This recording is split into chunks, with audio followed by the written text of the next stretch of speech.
The black SUVs rolled down Maple Crest Avenue like sharks cutting through still water. No sirens, no lights. Just the low growl of reinforced engines and tinted windows that swallowed reflections whole. Neighbors froze mid-step. A jogger pulled out her earbuds. Two vehicles, military grade, stopping in perfect sync outside a modest two-story colonial, where, minutes earlier, a young woman in scrubs had been told she didn't belong. Officer Jason Cole stood in the driveway, one hand still resting on his belt, confidence draining from his face as six figures in tactical black stepped out in unison. The lead operator didn't glance at Cole, didn't acknowledge the patrol car blocking the garage. He walked straight to the woman, the nurse Cole had just ordered off her own property, and executed a textbook salute. Sharp, clean, deliberate. The street went dead quiet. And Claire Whitmore, exhausted from a 12-hour ER shift, finally let out the breath she'd been holding since this nightmare started. If you want to see how far this story can travel, stick with me until the very end. Drop a like, leave a comment with the city you're watching from, and let's see just how wide this truth spreads. Claire Whitmore had learned a long time ago that silence was a weapon. Not the kind that cut quick and loud, but the kind that settled into a room and made people second-guess themselves. She used it now, standing in her own driveway at 7:43 on a Tuesday morning, still wearing the Navy scrubs from her overnight shift at Silver Ridge General. Her keys dangled from one hand. Her canvas work bag hung off her shoulder. And Officer Jason Cole stood 3 feet away, jaw set, eyes scanning her like she was a suspect in a crime she didn't know she'd committed. "I'm going to need you to step back from the vehicle," Cole said.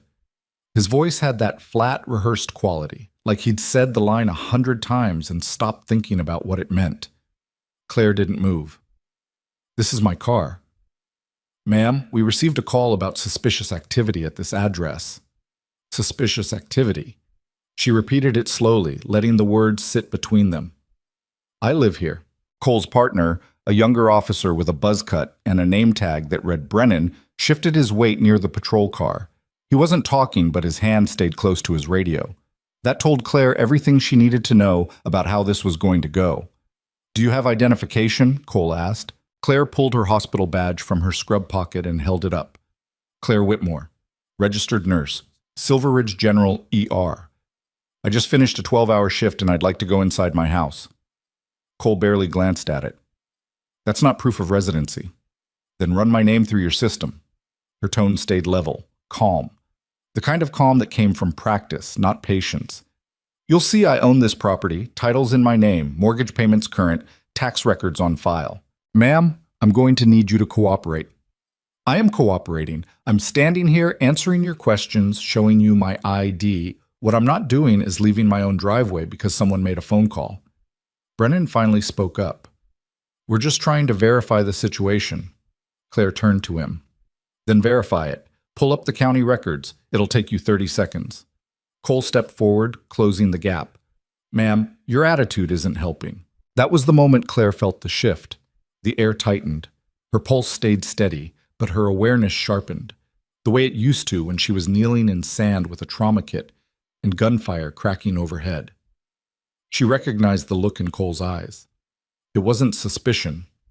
It was certainty. He'd already decided who she was, and nothing she said was going to change that. "My attitude," she said quietly, "is tired.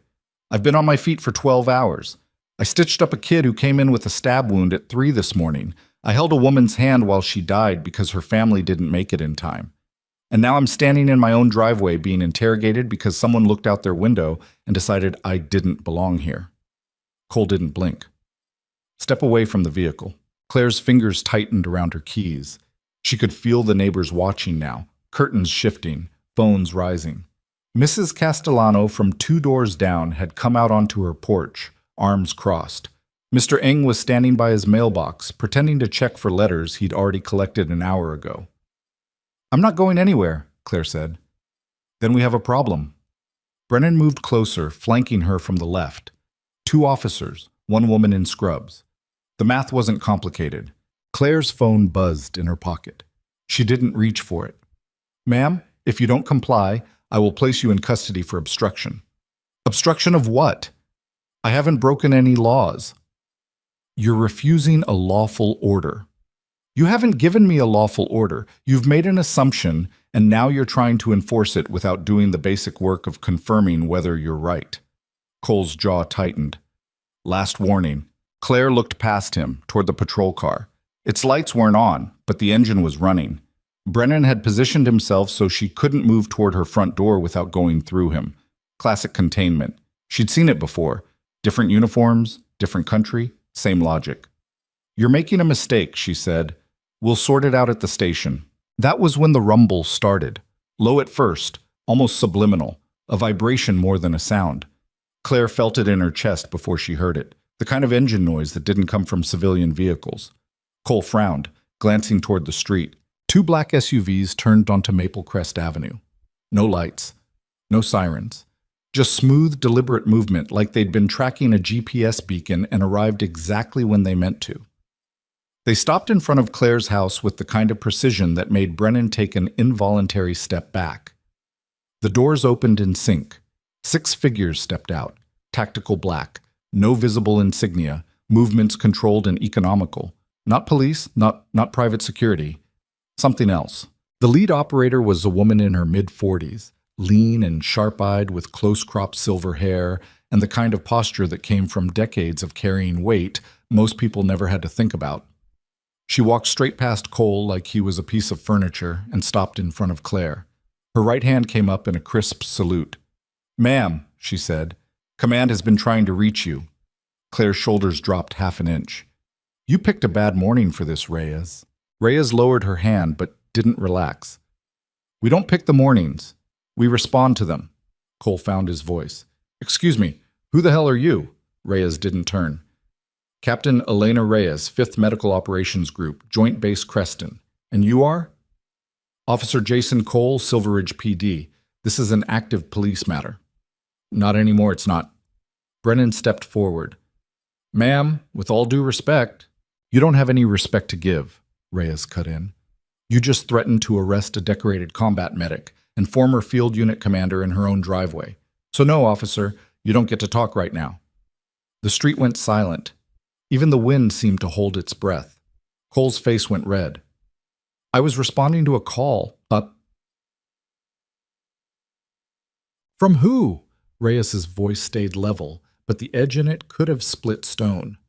"Someone who saw a woman in scrubs pulling into her own garage and decided that was suspicious?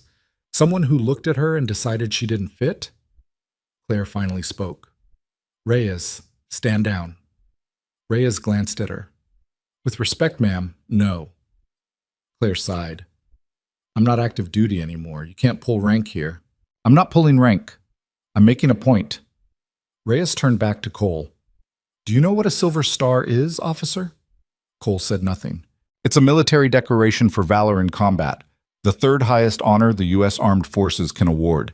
Miss Whitmore earned one by keeping 11 soldiers alive under sustained enemy fire while her base was being overrun.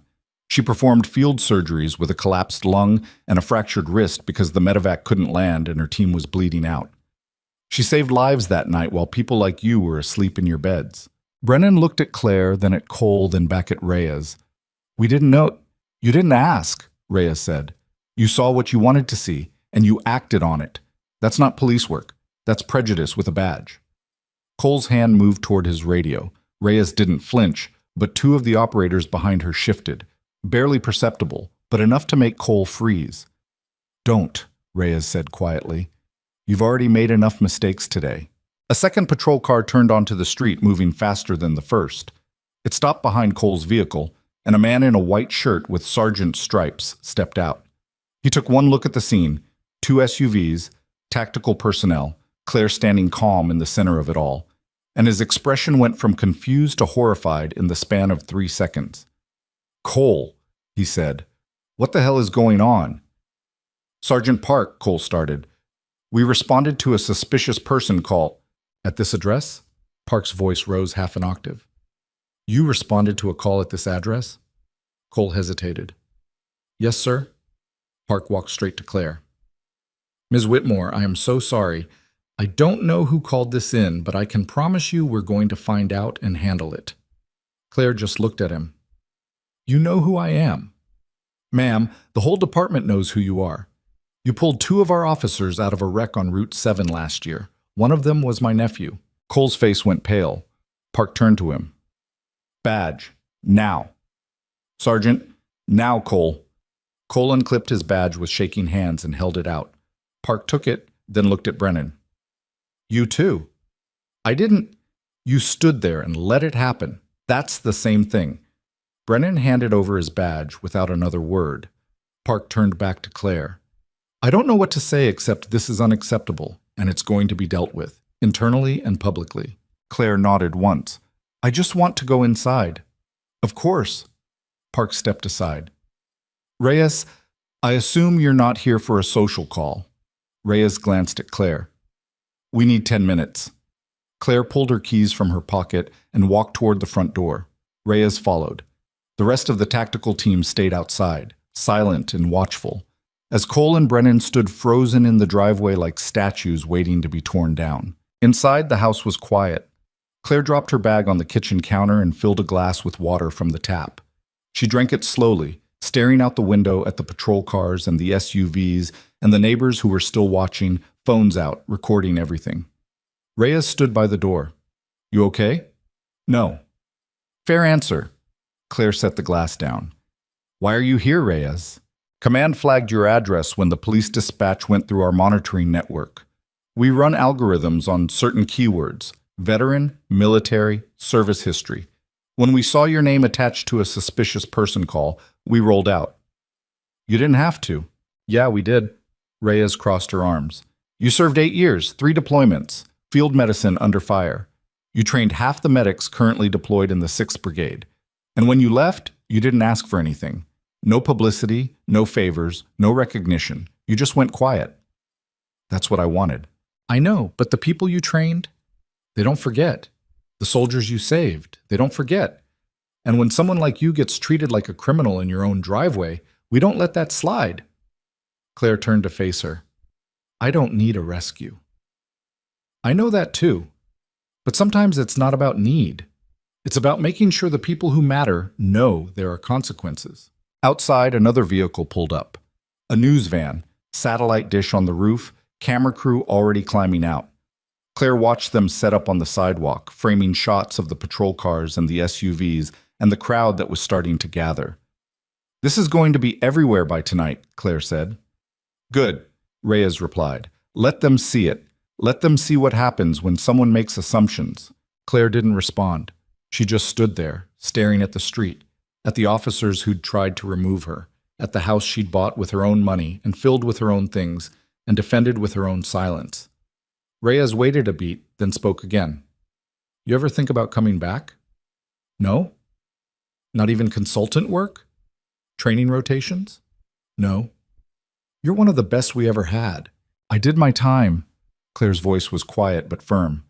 I saved the people I could. I lost the ones I couldn't, and when I left because I needed to be someone else for a while. And now? Claire turned to look at her. Now I'm a nurse. I work the ER. I stitch people up and send them home, and I don't have to think about who sent the artillery or whether the medevac's going to make it in time. That's enough. Reyes nodded slowly. Understood. They stood in silence for a moment, the low hum of voices and engines filtering through the walls. Finally, Reyes spoke. For what it's worth, you handled that better than I would have. Claire almost smiled. You would have decked him. Damn right I would have. That's why you're still active and I'm not. Reyes gave a short laugh. Fair. She moved toward the door, then paused. We'll stay out there until the press clears and the department finishes their internal report, just in case. You don't have to do that. I know, but we will anyway. Reyes left and Claire was alone again. She walked upstairs, pulled off her scrubs, and stood in the shower until the water ran cold. When she came back down, the news van was still there, but the patrol cars were gone. The SUVs remained, parked like sentries, their crews standing easy but alert. Claire made coffee. She sat at the kitchen table and opened her laptop. Her email inbox had 43 new messages, most from coworkers at the hospital, a few from old service buddies who'd seen the dispatch alerts, one from her mortgage lender asking if everything was okay. She didn't answer any of them. Not yet. Instead, she pulled up the county property records and downloaded a copy of her deed. She printed it, folded it neatly, and placed it in a drawer by the front door, just in case anyone ever asked again. By midday, the street had mostly cleared. The news crew packed up and left. The neighbors went back inside. Reyes and her team climbed into the SUVs and drove away, though Claire knew they'd be monitoring the situation remotely for days. Claire sat on her front porch with a second cup of coffee, watching the afternoon light slant across the lawn. Her phone buzzed again. This time she looked. It was a text from Dr. Patel. Her supervising physician at the hospital saw the news. "You okay?" Claire typed back. "Fine. See you tomorrow. Take the day if you need it." "I'm fine." She put the phone down and closed her eyes. Somewhere down the street, a dog barked. A car door slammed. Life moved on, the way it always did. But something had shifted. Claire could feel it in the air, in the way the sunlight seemed sharper, the silence heavier. This wasn't over. The news coverage would spread. The department would launch an investigation. Lawyers would get involved. And somewhere, in an office she'd never see, someone would be making calls to ensure this kind of thing didn't happen again. Or they'd try to bury it. Claire didn't know which yet. But she knew one thing. She wasn't going anywhere. Not from this house, not from this street, not from the life she'd built when she traded her combat boots for scrubs and decided that saving lives didn't always require a war zone. Her phone buzzed a third time. Another text, this one from a number she didn't recognize. "This is Sergeant Park. I wanted to reach out personally. We're opening a formal investigation into today's incident. I'll need a statement from you when you're ready." "No rush. And again, I'm sorry." Claire stared at the message for a long moment. Then she typed, "I'll come in tomorrow. Thank you." She set the phone aside and leaned back in the chair. The street was quiet again, the kind of quiet that felt fragile, like glass stretched too thin, waiting for the next crack. And somewhere, miles away, in a conference room with fluorescent lights and bad coffee, Officer Jason Cole was learning exactly what it felt like when the person you underestimated turned out to be someone you should have never crossed. Cole sat in a windowless conference room at the Silver Ridge Police Department headquarters, staring at the grain pattern in the fake wood table. His badge sat in an evidence bag on the opposite side, tagged and logged like contraband. Across from him, Internal Affairs investigator Linda Fisk flipped through pages on a tablet, her expression unreadable. "Walk me through it again," Fisk said. Not a request. Cole shifted in his seat. "We got a call. Suspicious person at 847 Maple Crest. Dispatch said a neighbor reported someone trying to access a residence that didn't match the homeowner profile." "And what was the homeowner profile?" Cole hesitated. "The caller said the house belonged to an older couple, the Hendersons. They'd lived there for 20 years before selling last spring." "So you arrived expecting to find what? A burglar?" "Someone who didn't belong there." Fisk set the tablet down. "Claire Whitmore purchased that property 8 months ago, paid cash. Title transferred cleanly, property taxes current. Her name's been on every utility bill since August. You're telling me you didn't check any of that before you confronted her?" "I asked for ID." "You asked after you'd already decided she was lying." Fisk leaned forward. "Body cam footage shows you escalated within 90 seconds of arrival. You threatened arrest before you ran a single database query. Why?" Cole didn't answer. "Officer Cole, this is not a trick question. I'm trying to understand your decision-making process." "She was hostile." Fisk's eyebrows rose slightly. "Hostile. She showed you her hospital badge, told you to run her name, and stood in her own driveway. That's hostile?" Her tone. Fisk tapped the tablet screen. "Let me read you something. Direct quote from your body cam. Ma'am, your attitude isn't helping." This is after she'd already identified herself and asked you to verify property ownership. What exactly about her attitude concerned you? Cole's jaw tightened. "I was doing my job." "Your job is to verify information and de-escalate situations. You did neither." Fisk swiped to another page. "Do you know how many complaints have been filed against you in the past 18 months? "I don't know. A few." 7. All involving interactions with residents in predominantly white neighborhoods who questioned why certain individuals were present. 5 of those complaints were dismissed due to lack of evidence. 2 are still under review. People call in suspicious activity all the time. I respond. And every time you respond, you assume the person being reported is guilty of something. Fisk's voice stayed level, clinical. That's not police work. That's profiling. Cole's hands curled into fists under the table. I don't profile. Then explain to me why you threatened to arrest a decorated military veteran in her own driveway without running a single background check. Silence filled the room. Outside, phones rang. Footsteps echoed in the hallway. Somewhere a printer whirred to life. Fisk closed the tablet. You're suspended without pay pending the outcome of this investigation. If the evidence supports what I think it does, you'll be terminated and barred from law enforcement in this state. Do you understand? Cole nodded once. Say it out loud. I understand. Good. You're dismissed. Cole stood and walked out. The hallway was too bright, fluorescent lights buzzing overhead like insects trapped in glass. Officers he'd worked with for years looked away as he passed. No one said anything. No one had to. By the time he reached the parking lot, his phone was already vibrating. Texts from his union rep, missed calls from his wife.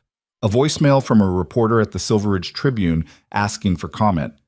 He ignored all of it and drove home in silence, gripping the wheel hard enough to leave marks. Across town, Claire was sitting in Dr. Patel's office at Silver Ridge General, staring at a cup of coffee she hadn't touched. Patel stood by the window, arms crossed, watching the afternoon shift change in the parking lot below.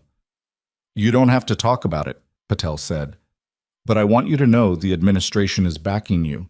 Legal's already drafting a statement. HR's flagged your file to make sure nothing from this morning affects your standing here. I'm fine, Claire said. Patel turned to look at her. You're not fine. You got harassed by police in your own driveway, and the whole thing's on video. That's not fine. I've dealt with worse. That's not the point. Patel moved to the desk and sat down. You're one of the best nurses we have. You stay calm under pressure. You don't rattle. But this is different. Claire met her eyes. How? Because it's public. Because it's personal. And because people are going to have opinions. Let them, Patel sighed. Claire, I've known you for 3 years. You're quiet. You don't talk about your past. You show up, do the work, and go home. I respect that. But this is going to bring attention you didn't ask for. I know. And you're okay with that? Claire thought about the question. Was she okay with it? With the news vans and the interviews and the inevitable flood of people who'd want to know her story, pick it apart, decide whether she was a hero or a victim, or just someone who got caught in a bad situation. No, she finally said. But I don't get to choose whether it happens. Patel nodded slowly. Fair enough. But if you need time off, take it. If you need to talk to someone, the hospital has counselors. And if you need me to run interference with the press, I will. I appreciate it. Good. Patel stood. Now get out of here. You look like hell. Claire almost smiled. Thanks. She left the office and walked through the ER, past the nurses' station where her coworkers tried not to stare, past the waiting room where a mother held a crying toddler, past the ambulance bay where paramedics were unloading a stretcher. Normal chaos. The kind she understood. Outside, the sky was overcast, low clouds pressing down like a ceiling. Claire pulled her jacket tighter and headed toward the employee parking lot. Her car was where she'd left it that morning, back row, under a broken streetlight. She unlocked the door and slid inside, resting her forehead against the steering wheel for a moment before starting the engine. Her phone rang. Unknown number. She let it go to voicemail. It rang again. Same number. She answered. Hello? Ms. Whitmore, this is David Crane. I'm an attorney with Morrison and Hale. I represent clients in civil rights cases, and I'd like to discuss what happened this morning. Claire closed her eyes. I'm not interested. I understand this is overwhelming, but what happened to you is part of a larger pattern, and there are legal remedies available. I said I'm not interested. Ms. Whitmore, she hung up. The phone rang again immediately. She powered it off and tossed it into the passenger seat. The drive home took 12 minutes. When she turned onto Maple Crest Avenue, the street looked normal again. No patrol cars, no SUVs, no cameras. Just houses and lawns and mailboxes. Mrs. Castellano was watering her garden. Mr. Eng was washing his car. Everything back to routine, like the morning had been a glitch in the system, already smoothed over and forgotten. Claire pulled into her driveway and killed the engine. She sat there for a moment, staring at the front door, trying to summon the energy to go inside. A knock on her window made her jump. Mrs. Castellano stood outside, holding a casserole dish covered in foil. Claire rolled down the window. "I made too much," Mrs. Castellano said. Not quite an apology, not quite an explanation. Claire took the dish. "Thank you. What happened this morning?" Mrs. Castellano stopped, searching for words. "That was wrong." Claire nodded. "If you need anything, I'm 2 doors down." "I know." Mrs. Castellano walked away, and Claire carried the casserole inside. She set it on the counter, still warm, smelling like garlic and cheese, and something else she couldn't identify. She stood there for a long time, just staring at it, before finally putting it in the fridge. The house felt too quiet, too empty. She turned on the TV for background noise and flipped to a local news channel. A reporter stood in front of the police department, microphone in hand, talking about accountability and reform and the need for better training. Claire changed the channel, a rerun of some medical drama. She left it on and sat down on the couch. Sleep didn't come. She knew it wouldn't. Instead, she lay there, staring at the ceiling, listening to the scripted beeps and alarms from the TV hospital that never felt anything like the real thing. Her phone powered back on at some point. She must have hit the button without realizing. Notifications flooded in, texts, emails, missed calls. She scrolled through them without reading, deleting most, archiving the rest. One message made her pause, a text from a number she recognized but hadn't heard from in 2 years. Saw what happened. "You good?" It was from Marcus Lang, her old platoon sergeant. The last time they'd spoken, it was at a retirement ceremony she'd attended out of obligation, not sentiment. He'd tried to convince her to stay in. She'd declined. They'd shaken hands and gone their separate ways. She typed back, "Yeah. You?" The reply came fast. "Same shit, different day. You need anything?" "No." Liar. Claire set the phone down and closed her eyes. The TV droned on. Somewhere outside, a dog barked. Life moving forward, indifferent and relentless. The next morning, Claire walked into Sergeant Park's office at the police department with a printed copy of her statement. Park stood when she entered, gesturing to a chair. She didn't sit. "I'll keep this short," she said. "I was parked in my driveway. Officer Cole approached and immediately assumed I didn't belong there. I showed identification. He dismissed it. I asked him to verify property records. He refused. He threatened arrest. That's when your people showed up." Park listened without interrupting. When she finished, he nodded. "We've reviewed the body cam footage. It confirms everything you just said." "Good. Miss Whitmore, I want to be very clear about something. What happened to you was unacceptable. Officer Cole has been suspended, and based on the evidence, I expect he'll be terminated. But I also want to make sure you have every resource available to you. Legal support, counseling, whatever you need." "I don't need anything from you." Park's expression didn't change. "I understand, but the offer stands." Claire placed the statement on his desk. "Is there anything else?" "No. You're free to go." She walked out without another word. The building felt wrong, sterile and overlit, filled with people in uniforms who looked at her like she was something fragile that might break if handled incorrectly. She hated it. Outside, a reporter approached with a camera crew in tow. "Ms. Whitmore, can we ask you a few questions about—" "No. Just a quick statement." Claire kept walking. The reporter didn't follow. Back at the hospital that afternoon, the ER was slammed. A multi-car pileup on the interstate had sent 8 people in at once, and the waiting room was overflowing.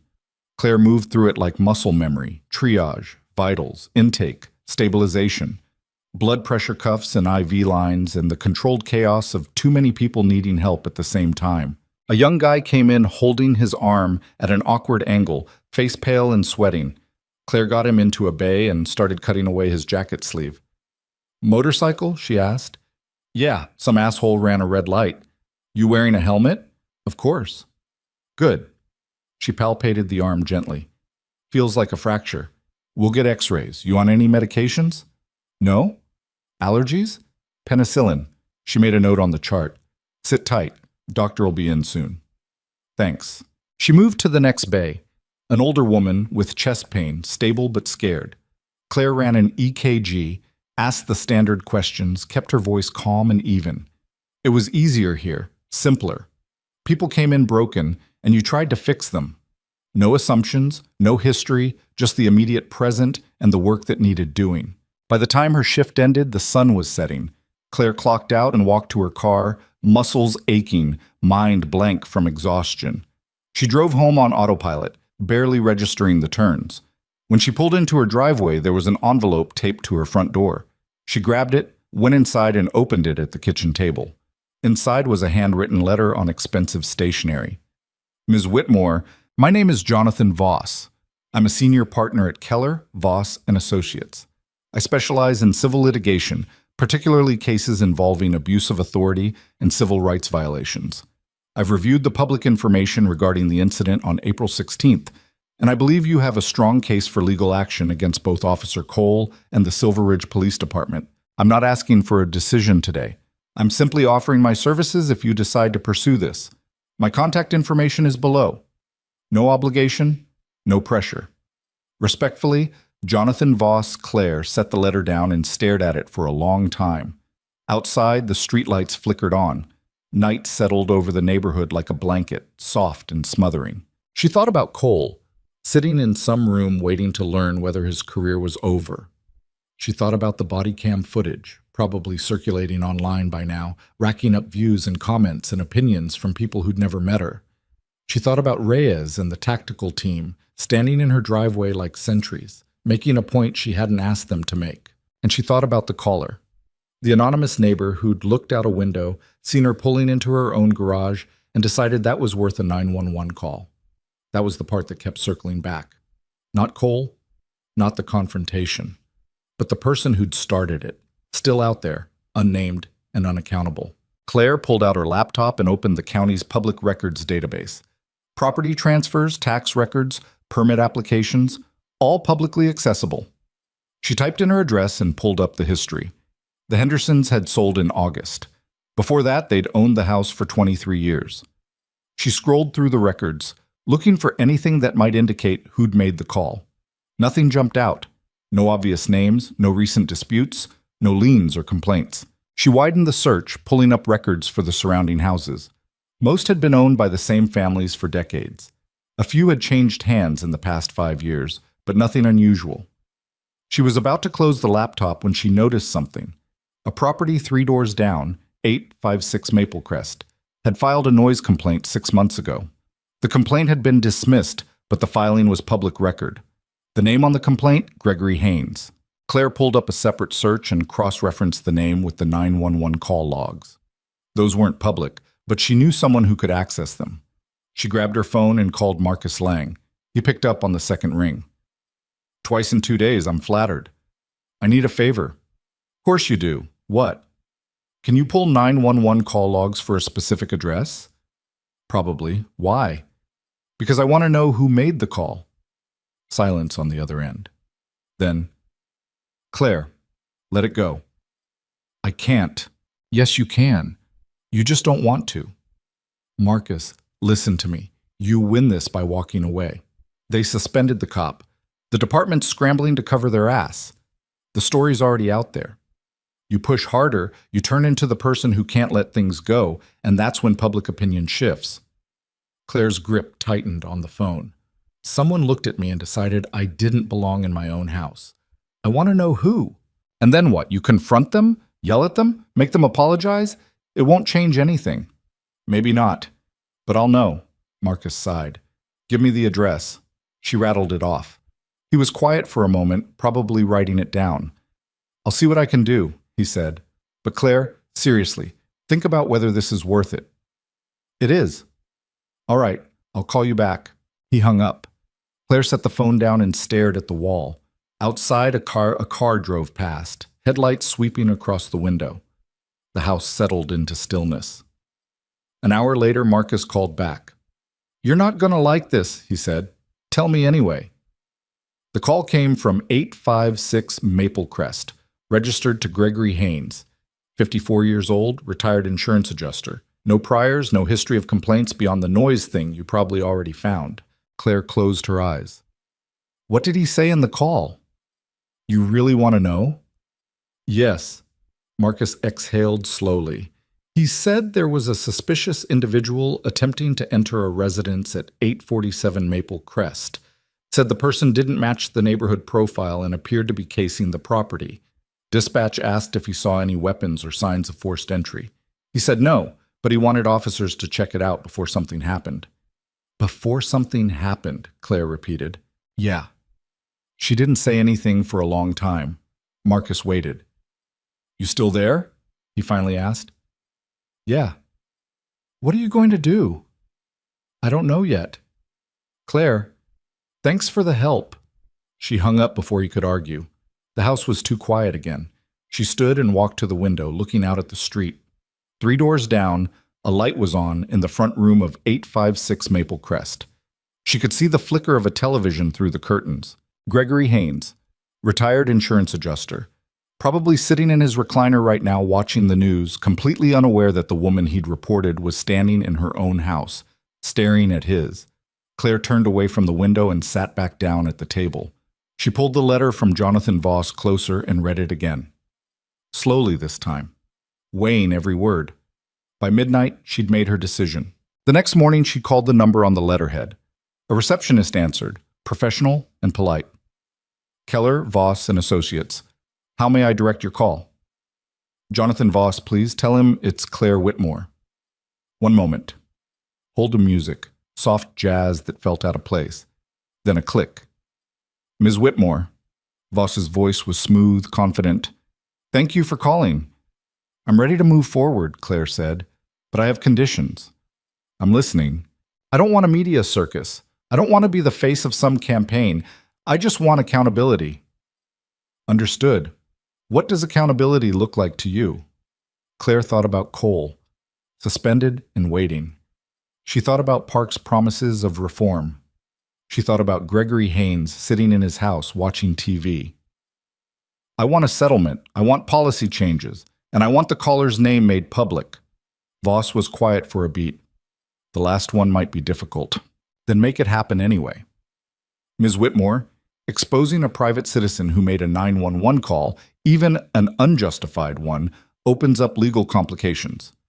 He wasn't private when he decided I was a threat. He made it public the second he dialed. Voss paused. Let me see what I can do. Can you come to my office tomorrow to go over the details? Yes. Good. I'll have my assistant send you the address.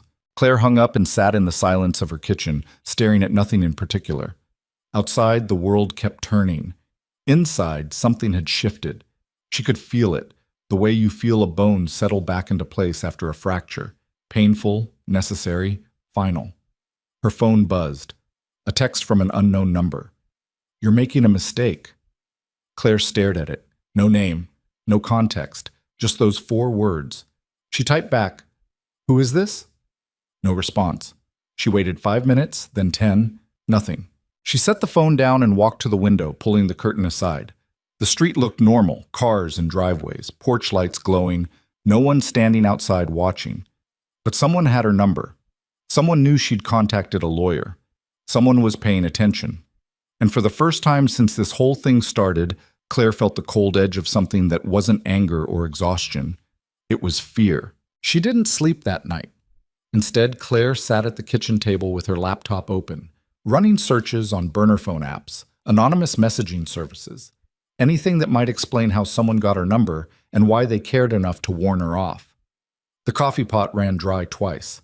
By 4 in the morning, her eyes burned and her head felt stuffed with cotton, but she kept going because stopping meant thinking, and thinking meant acknowledging that someone out there wanted her quiet. At 6, she gave up and showered. The hot water helped, but not enough. She dressed in clean scrubs. Her shift didn't start until noon, but staying home felt like waiting for something bad to happen.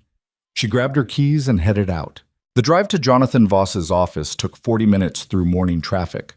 The building was downtown, glass and steel, the kind of place where the lobby had marble floors and the elevators required a key card.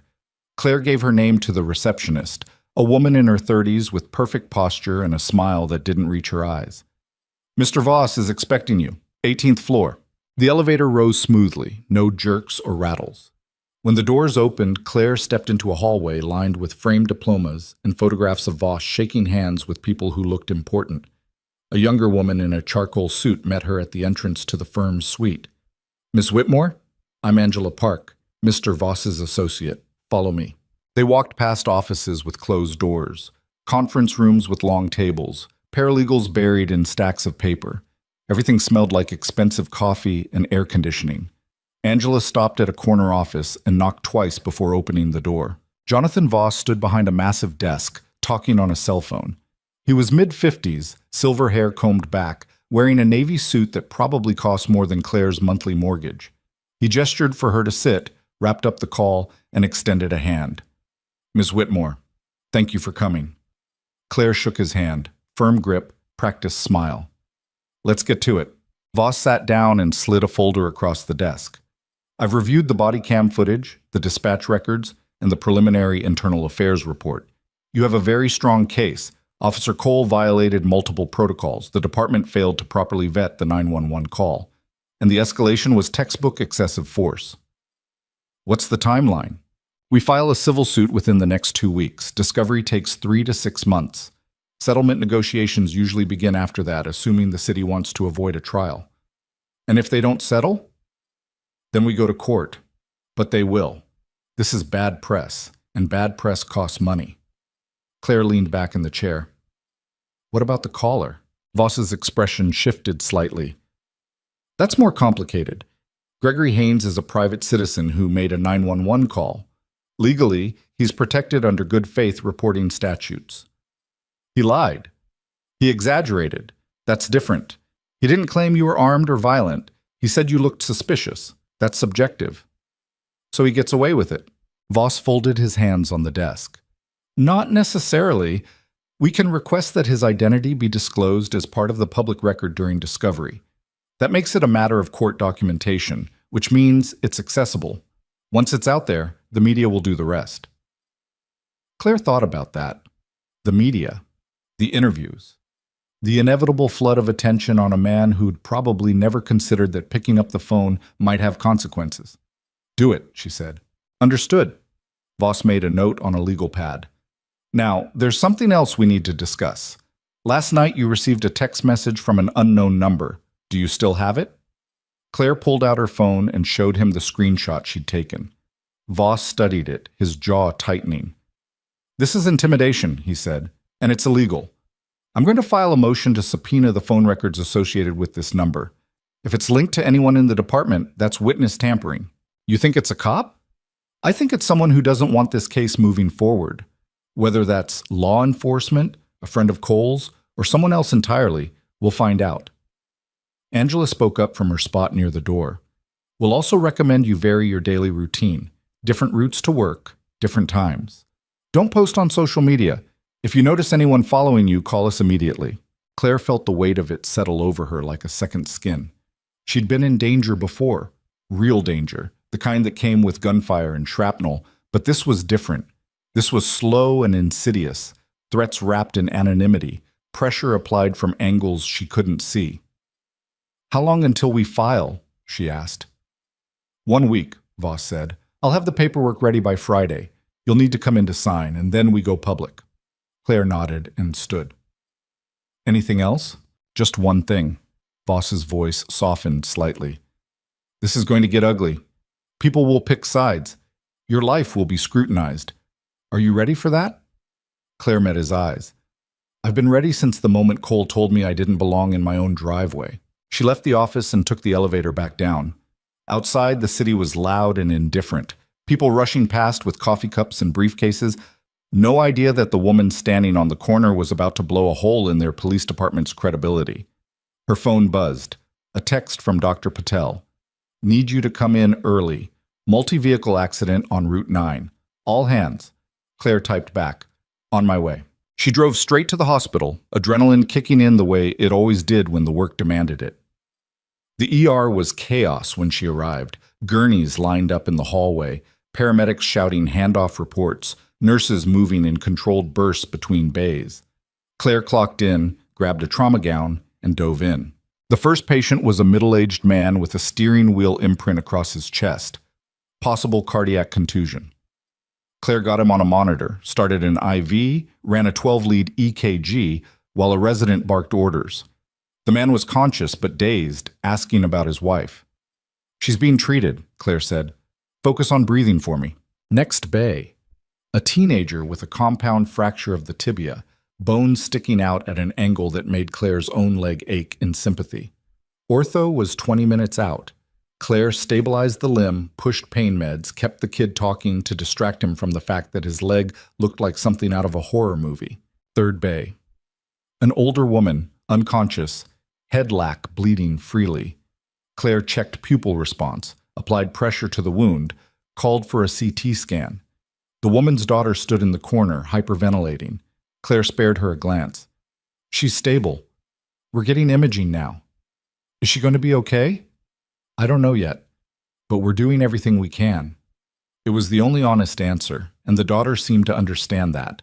She nodded and stepped back, letting the team work. 4 hours later, the rush slowed. Patient stabilized, imaging completed, surgeries scheduled. Claire peeled off her gloves and washed her hands, staring at the sink as water ran over her skin. Her back ached, her feet throbbed, but her mind was clear in a way it hadn't been since the text message. Dr. Patel found her in the break room, pouring coffee that tasted like burnt plastic. "You okay?" Patel asked. "Yeah." "You sure? Because you've been running on fumes for 2 days. Claire took a sip of the coffee and grimaced. "I'm fine." Patel sat down across from her. "I heard you're moving forward with the lawsuit." Claire didn't ask how she knew. Hospital gossip moved faster than IV drips. "Yeah." "Good. You should." Patel paused. "But be careful. People don't like it when you make them look bad." "I'm not making anyone look bad. They did that themselves." "True, but they won't see it that way." Claire set the coffee down. "You think I should drop it?" "No. I think you should be ready for what comes next." Before Claire could respond, her phone buzzed again. Another text. "Unknown number. Last chance. Walk away." Claire's hand tightened around the phone. Patel noticed. "What is it?" Claire showed her the screen. Patel's expression darkened. "You need to report this." "I already told my lawyer." "I mean to the police." Claire almost laughed. "The police, right, because they've been so helpful." "Claire, I'm handling it." She stood and walked out before Patel could argue. Her shift wasn't over, but she needed air. She took the stairs to the roof access, technically off limits, but the lock had been broken for months and no one cared enough to fix it. The door creaked open, and she stepped out into the late afternoon light. The city sprawled below, a patchwork of buildings and streets and lives intersecting in ways no one could track. Claire pulled out her phone and stared at the message. Last chance. Like this was some kind of negotiation. Like she was supposed to weigh her safety against her principles and choose the easy path. She typed back, "No." The reply came within seconds. "You were warned." Claire's pulse kicked up. She scanned the rooftop, the neighboring buildings, the parking lot below. Nothing. No one watching. But the message sat there, cold and final. She called Voss. He picked up on the first ring. "They just threatened me again," she said. "Forward me the screenshots. I'm filing an emergency motion for a protective order." "What does that do?"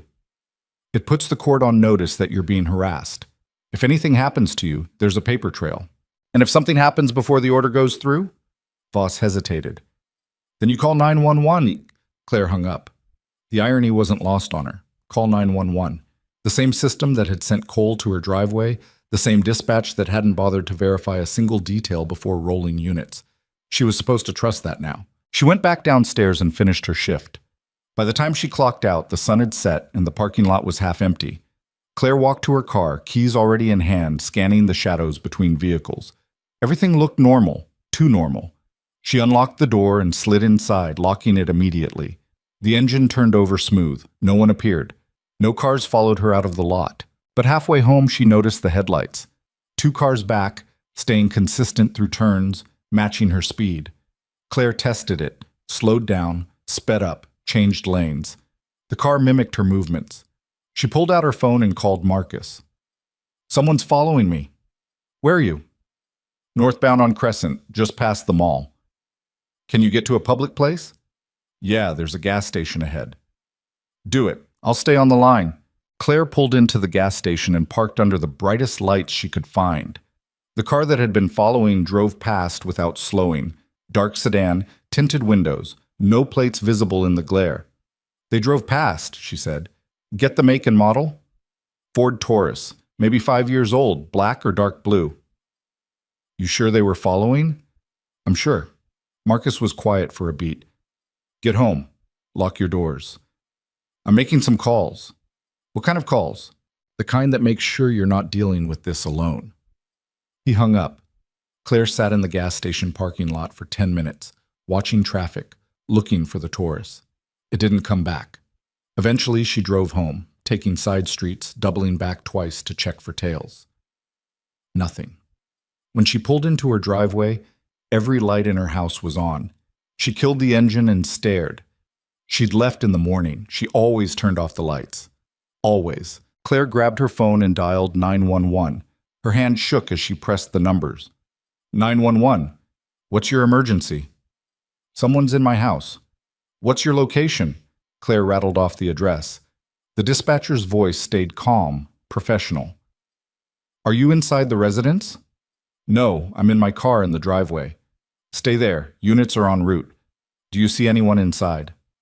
No, but all the lights are on. I didn't leave them on. Understood. Officers are 2 minutes out. Claire kept the phone to her ear, watching the house. Shadows moved behind the curtains, or maybe it was just the angle of the streetlights. She couldn't tell. Sirens wailed in the distance, growing louder. 2 patrol cars turned onto Maple Crest, lights flashing. They stopped in front of her house and 4 officers got out. Claire recognized one of them, Brennan, Cole's former partner. He saw her and his expression went carefully blank. A different officer approached her car, older, with sergeant stripes. Ms. Whitmore, I'm Sergeant Delgado. You reported a possible intruder. Yes, all the lights are on. I didn't leave them that way. Delgado nodded. Stay here. We'll clear the house.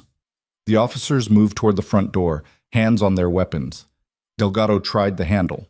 Locked. He radioed something Claire couldn't hear, and Brennan moved around to the back.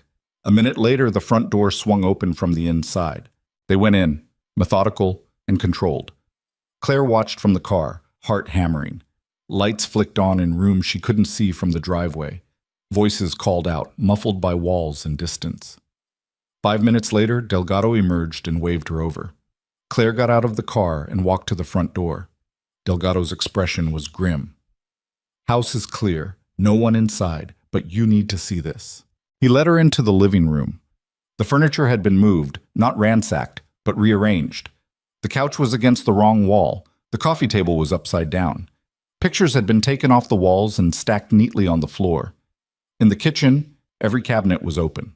Dishes were still inside, nothing broken, but the doors hung wide like mouths frozen mid-scream. Upstairs, her bedroom looked untouched except for the bed. The mattress had been flipped, sheets stripped and folded in a perfect square on the floor. Claire stood in the doorway trying to process it. This wasn't theft. This wasn't vandalism. This was a message. Anything missing? Delgado asked. Claire walked through the rooms, checking. Her laptop was still on the kitchen table. Her TV was still mounted on the wall. Jewelry box untouched. Nothing gone. No, she said. Nothing's missing. Delgado exchanged a look with Brennan. We'll dust for prints, file a report. But Ms. Whitmore, this feels personal. You think? Do you have any idea who might do this? Claire thought about the text messages, the car that had followed her, the warning to walk away. Yeah, she said. I have an idea. Delgado pulled out a notepad. I'm going to need details. Claire told him everything, the lawsuit, the texts, the tale on Crescent Boulevard. Delgado wrote it all down, his pen moving fast. We'll pass this to detectives, he said, and I'm going to recommend a patrol increase on this street. In the meantime, is there somewhere else you can stay tonight? Claire shook her head. This is my house. I'm not leaving. Ms. Whitmore, I'm not leaving. Delgado sighed. All right, but keep your doors locked, windows secured, and if anything else happens, call immediately. The officers finished processing the scene and left. Claire stood in her living room, surrounded by furniture that didn't belong where it was, and felt the weight of it settle into her bones. Someone had been here, in her space, touching her things, sending a message she couldn't ignore. She pulled out her phone and called Voss. It went to voicemail. She left a message, voice steadier than she felt. "They broke into my house. Nothing stolen, just moved things around. Police are filing a report. Call me back." She hung up and started putting the furniture back. The couch was heavy, and she had to drag it inch by inch across the floor. Her back screamed in protest, but she kept going. The coffee table was easier. The pictures went back on the walls, frames slightly crooked but close enough. By the time she finished, it was past midnight. Claire locked every door, checked every window, then sat on the couch with a kitchen knife on the cushion next to her. She didn't sleep. She just sat there, listening to the house settle, waiting for a sound that didn't belong. At 3 a.m, her phone rang. "Marcus, you okay?" "No. I heard about the break-in. Delgado called me." "Why would he call you?" "Because I asked him to keep me updated on anything involving you. Claire, this is escalating. You need protection." "I have locks." Locks didn't stop them tonight. Claire closed her eyes. "What do you want me to do, Marcus? Hire security? Move? Give up?" "I want you to be smart. This isn't a war zone. You can't just dig in and wait for them to get tired." "Then what is it?" Marcus was quiet for a long moment. "It's a fight you might not win." Claire ended the call and set the phone down. Outside, the street was dark and silent. No cars, no movement, just the low hum of distant traffic and the occasional bark of a dog. She thought about Marcus's words. A fight you might not win. Maybe he was right. Maybe this was bigger than one lawsuit, one officer, one moment in a driveway. Maybe the people pushing back had more resources, more patience, more willingness to cross lines she hadn't even considered yet. But walking away now felt like admitting they were right, that she didn't belong, that people like her should stay quiet and grateful and out of sight. Claire stood and walked to the window. Across the street, a light flicked on in Gregory Haynes's house. She watched as a silhouette moved past the window, paused, then disappeared into another room. She wondered if he knew. If he'd heard about the lawsuit, the break-in, the escalation. If he cared at all that his phone call had set this whole thing in motion. Her phone buzzed. Another text. "Still think you're safe?" Claire stared at the message. Then she typed back. "Come and find out." The reply came fast. "Already did." And that was when she heard it. The soft creak of a floorboard upstairs, in the hallway outside her bedroom. Claire's hand closed around the knife handle. She didn't move from the window, didn't turn, didn't breathe louder than the blood pounding in her ears. The creak came again, deliberate, slow, like someone testing their weight on old wood. She turned and moved toward the stairs, not rushing, not hesitating, just moving with the kind of focus that came from muscle memory older than fear. At the base of the staircase, she stopped and listened. Silence pressed down from above, thick and waiting. Then a voice cut through it. "Police! Show me your hands." Claire's grip on the knife loosened. Footsteps thundered down the stairs and Brennan appeared, weapon drawn, eyes wide. Behind him, Delgado emerged from her bedroom, radio in hand. "Clear," Delgado said into the radio. Then to Claire, "We stayed. After you locked up. Perimeter watch." Claire's knees went weak. She leaned against the wall. "You were here the whole time?" "Parked down the street. When we saw movement in the upstairs window, we came in through the back. Your kitchen door lock's a joke, by the way." Brennan holstered his weapon. "Someone was up there. Went out the second-floor bathroom window onto the garage roof, gone by the time we got up." Claire pushed off the wall. "Which way?" "Backyard. Probably hopped fences toward the next street over." Delgado's jaw was tight. "We called it in. Units are canvassing now." Claire walked upstairs. The bathroom window was open, screen removed and leaning against the tub. Cold air poured through the gap. She looked out at the garage roof, then the yard beyond, dark and empty. Delgado appeared behind her. "You can't stay here tonight." "I'm not leaving." "Miss Whitmore, someone just broke into your house while you were inside. That's not harassment anymore. That's attempted assault." Claire turned to face him. "Then catch them. We're trying, but you're making it hard by refusing to protect yourself." "I am protecting myself." She held up the knife. Delgado sighed. That's not what I mean. Brennan was downstairs talking on his radio. Claire caught fragments, suspect description, possible vehicle, canvas radius. She walked past Delgado and went back to the living room. Her phone was on the couch where she'd left it. The last text was still on the screen. Already did. She forwarded it to Voss, then to Marcus, then to Delgado's official department email. Documentation. Paper trail. Evidence that when this went to court, there'd be no ambiguity about what had happened. Delgado came downstairs. We're posting a unit outside tonight. No arguments. Fine. And tomorrow, you're getting an alarm system installed. Department will cover it. Claire looked at him. Why are you helping me? Delgado met her eyes.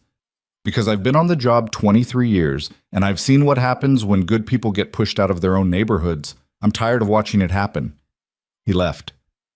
Brennan followed without a word. Through the window, Claire watched them return to their patrol car, parked 2 houses down under a broken streetlight. The engine stayed off. Brake lights glowed red in the dark. Claire locked the bathroom window, checked every other window in the house, then went back downstairs. She didn't try to sleep. Instead, she sat at the kitchen table and opened her laptop. If someone wanted to scare her into silence, they'd just given her more ammunition. She pulled up the lawsuit draft Voss had sent earlier that week, scanned through the claims. Excessive force, unlawful detention, violation of civil rights. The language was clinical, detached, like reading about someone else's life. But now there was more. Breaking and entering, stalking, witness intimidation. She started drafting an addendum, typing fast, listing every incident with timestamps and screenshots. The text messages, the car that followed her, the rearranged furniture, the intruder tonight. By dawn, she had 12 pages. She saved it, encrypted the file, and emailed it to Voss with the subject line, Update, urgent. Her phone rang at 7. Voss, I got your email, he said. We're accelerating the timeline. I'm filing the amended complaint this morning. What does that change? Everything. The intimidation adds criminal elements. That brings federal attention. FBI might get involved. Claire felt something shift in her chest. Good. Ms. Whitmore, I need to ask you something, and I need you to be honest. Do you have any enemies? Anyone from your past who might want to hurt you? No. You're sure? No disgruntled patients, no issues during your service. I said no. Voss was quiet for a beat. All right, I'm sending a private security detail to your house. They'll be there in an hour. I don't need... This isn't optional. If something happens to you, this case dies. I can't let that happen. Claire wanted to argue, but exhaustion was catching up. Fine. She hung up and made coffee. The patrol car was still outside. Delgado and Brennan had been replaced by 2 officers she didn't recognize, younger, more alert. One of them got out and walked the perimeter of the house. The other stayed in the car, watching the street. At 8:30, a black SUV pulled up. 2 men in suits got out, ex-military by the way they moved, controlled, economical, scanning angles before committing to steps. One knocked on the door. Claire opened it. Ms. Whitmore, I'm Harris. This is Lopez. We're with Sentinel Group. Mr. Voss hired us to provide security. Harris was mid-40s, buzz cut going gray, the kind of face that had seen things and stopped reacting. Lopez was younger, maybe 30, with sharp eyes and a build that suggested he spent more time in a gym than anywhere else. I don't need babysitters, Claire said. Harris didn't smile. We're not babysitters. We're insurance. You go about your day, we stay out of sight. Someone tries something, we handle it. And if I tell you to leave, then we park down the street and follow you anyway. Voss pays us whether you cooperate or not. Claire stepped aside. Fine. Coffee's in the kitchen. They came in and did a walkthrough, checked windows, exits, sight lines. Lopez went upstairs. Harris stayed in the living room, standing near the window with his hands clasped in front of him like a statue. You always this tense? Claire asked. Only when the client's been threatened multiple times in 48 hours. Fair point. Claire's phone buzzed. A text from Dr. Patel. Taking you off the schedule for the rest of the week. Non-negotiable. Claire called her. Patel picked up immediately. Before you argue, Patel said, the hospital's liability insurance flagged your situation. They don't want you on the floor until this is resolved. That's not fair.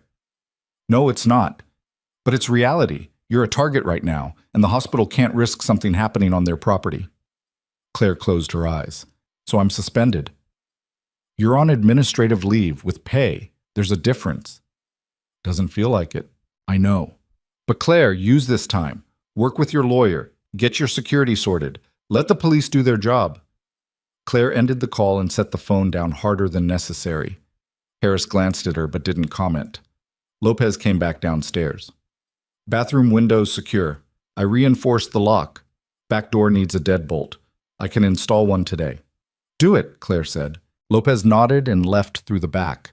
Claire heard him moving around in the yard, testing the fence, checking angles. Professional, thorough. The kind of people who got paid to think 3 steps ahead. At 10, Jonathan Voss called again. The complaint's filed. It's public record now. Press is going to pick it up within the hour. What do I need to do? Nothing. Stay home. Don't talk to reporters. If anyone shows up, refer them to me. And the intruder?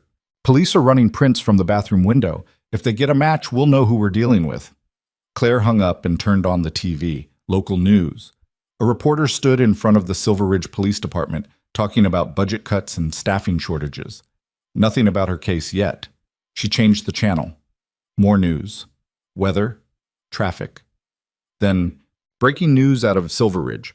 A civil rights lawsuit has been filed against the Silver Ridge Police Department and Officer Jason Cole, alleging unlawful detention, excessive force, and witness intimidation.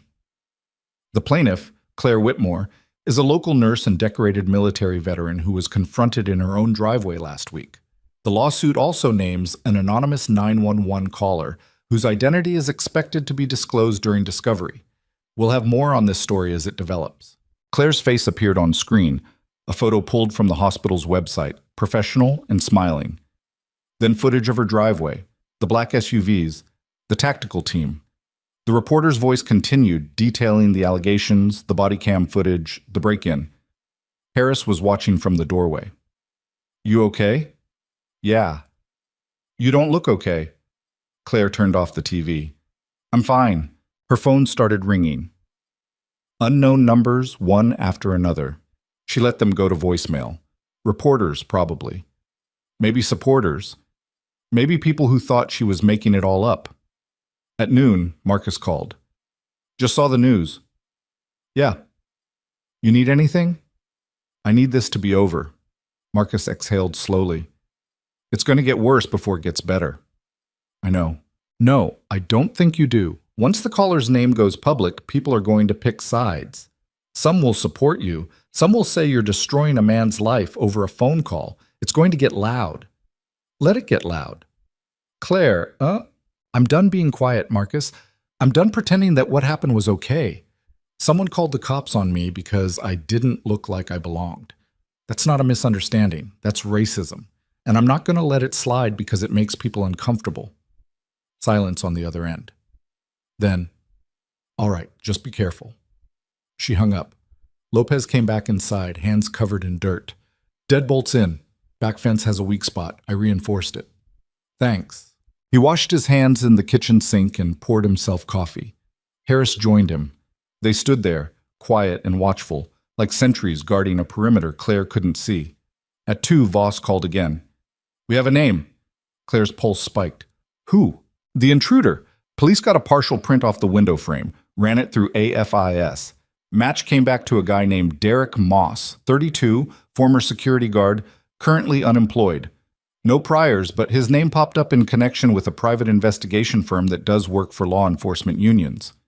Claire processed that. So someone hired him. That's the assumption. Detectives are bringing him in now. What happens next? They question him. If he talks, we find out who paid him. If he doesn't, we keep digging. And Cole? Internal Affairs finished their review. He's being terminated. Official announcement comes tomorrow. Claire leaned against the counter. Good. There's more. The 911 caller's name is going public in the next court filing. Gregory Haynes. Local media is already digging into his background. What are they finding? 3 noise complaints in 2 years, all targeting neighbors who weren't white. A Facebook page full of posts about preserving neighborhood character. He's not going to come out of this well. Claire felt a grim satisfaction settle in her chest. Not quite justice yet, but close enough to taste it. At 4, the news broke. Gregory Haynes' name appeared on every local channel, accompanied by his photo. A balding man in his 50s with a tight smile and glasses. Reporters camped outside his house. Neighbors were interviewed. One woman, elderly and shaking, said Haynes had called the cops on her grandson last year for skateboarding in the street. By 5, Haynes's Facebook page was deleted. His phone number disconnected. But the damage was done. The internet had his name, his face, his history. There was no walking it back. Claire watched it unfold on her laptop, scrolling through comment sections and news articles. Some people defended Haynes, said he was just being cautious, that anyone would have done the same. But most were furious. People shared their own stories of being profiled, harassed, questioned in their own neighborhoods. The outrage built like a wave, fast and inevitable. At 6, Voss called. "Moss is talking." Claire straightened. "What's he saying?" "He was hired by a third party to scare you. Move furniture around, send texts, make you think you were being watched. He didn't know who hired him. Everything was done through an encrypted app. But the police traced the payment. It came from an account linked to the Silver Ridge Police Union." Claire's breath caught. "The union?" "Yeah, which means this isn't just one rogue cop. This is institutional." "What does that mean for the case?" It means we just expanded our targets. The union's going to deny involvement, but the money trail doesn't lie. We're adding them to the lawsuit." Claire ended the call and sat in silence. Harris and Lopez were in the living room talking quietly. Outside, the patrol car was still there, engine idling. Her phone buzzed. A text from an unknown number. "You win. I'm done." Claire stared at it. Then another message came through. "This is Haynes. I'm sorry. I didn't think it would go this far." She didn't respond. There was nothing to say. Sorry didn't undo the cops in her driveway. Sorry didn't erase the fear or the break-in or the night she'd spent wondering if she was safe in her own home. She deleted the message and blocked the number. That night, Claire slept for the first time in days. Harris and Lopez took shifts, one awake while the other rested. The patrol car stayed outside. The house was quiet. When she woke the next morning, the sun was streaming through the windows and her phone was full of notifications. News alerts, emails, texts from people she hadn't spoken to in years, all saying the same thing. "I saw what happened. I'm proud of you." She ignored most of it and checked the news. The lead story was Cole's termination. His photo appeared on screen, badge and uniform, official department portrait, alongside a statement from the chief. "Officer Jason Cole has been terminated effective immediately for conduct unbecoming and violation of department policy. We are committed to accountability and transparency." The second story was about the union. A spokesperson stood in front of a bland office building, reading from a prepared statement. "The Silver Ridge Police Union categorically denies any involvement in the harassment of Ms. Whitmore. We are conducting our own internal investigation and will cooperate fully with law enforcement." Claire turned off the TV. She didn't need to hear the denials. The evidence spoke for itself. At 10, Voss called. "Settlement offer just came in." "From who?" "The city. They want to avoid a trial. They're offering $250,000, policy reforms, and a public apology." Claire let that sink in. $250,000. Enough to pay off her mortgage, take time off, rebuild. But it felt hollow. Money didn't change what had happened. "What about the union?" she asked. "They're not included in this offer. If you accept, you'd have to drop the claims against them." "Then I don't accept." Voss was quiet for a beat. "Claire, this is a good offer, more than most plaintiffs get." "I don't care. The union paid someone to break into my house. They don't get to walk away. If we go to trial, it could take years. You'll be under scrutiny the entire time. Every part of your life will be examined." "I know. And you're okay with that?" Claire thought about the night she'd spent awake, the fear that had crawled under her skin, the way she'd been made to feel like a stranger in her own home. She thought about all the people who'd sent messages saying they'd experienced the same thing, who'd been told to stay quiet, to not make waves, to accept less than they deserved. "Yeah," she said, "I'm okay with it." Voss exhaled. "All right, I'll reject the offer." The backlash started within hours. Online forums exploded with opinions. Some called Claire a hero. Others said she was greedy, opportunistic, playing the victim. Conservative news outlets ran segments questioning her motives. Liberal outlets praised her courage. Everyone had an angle. Claire stopped reading the comments after the first day. It didn't matter what strangers thought. What mattered was the case, the evidence, the outcome. 2 weeks passed. Harris and Lopez rotated shifts, becoming fixtures in her house like furniture she'd stopped noticing. The patrol car outside changed officers every 8 hours, but never left.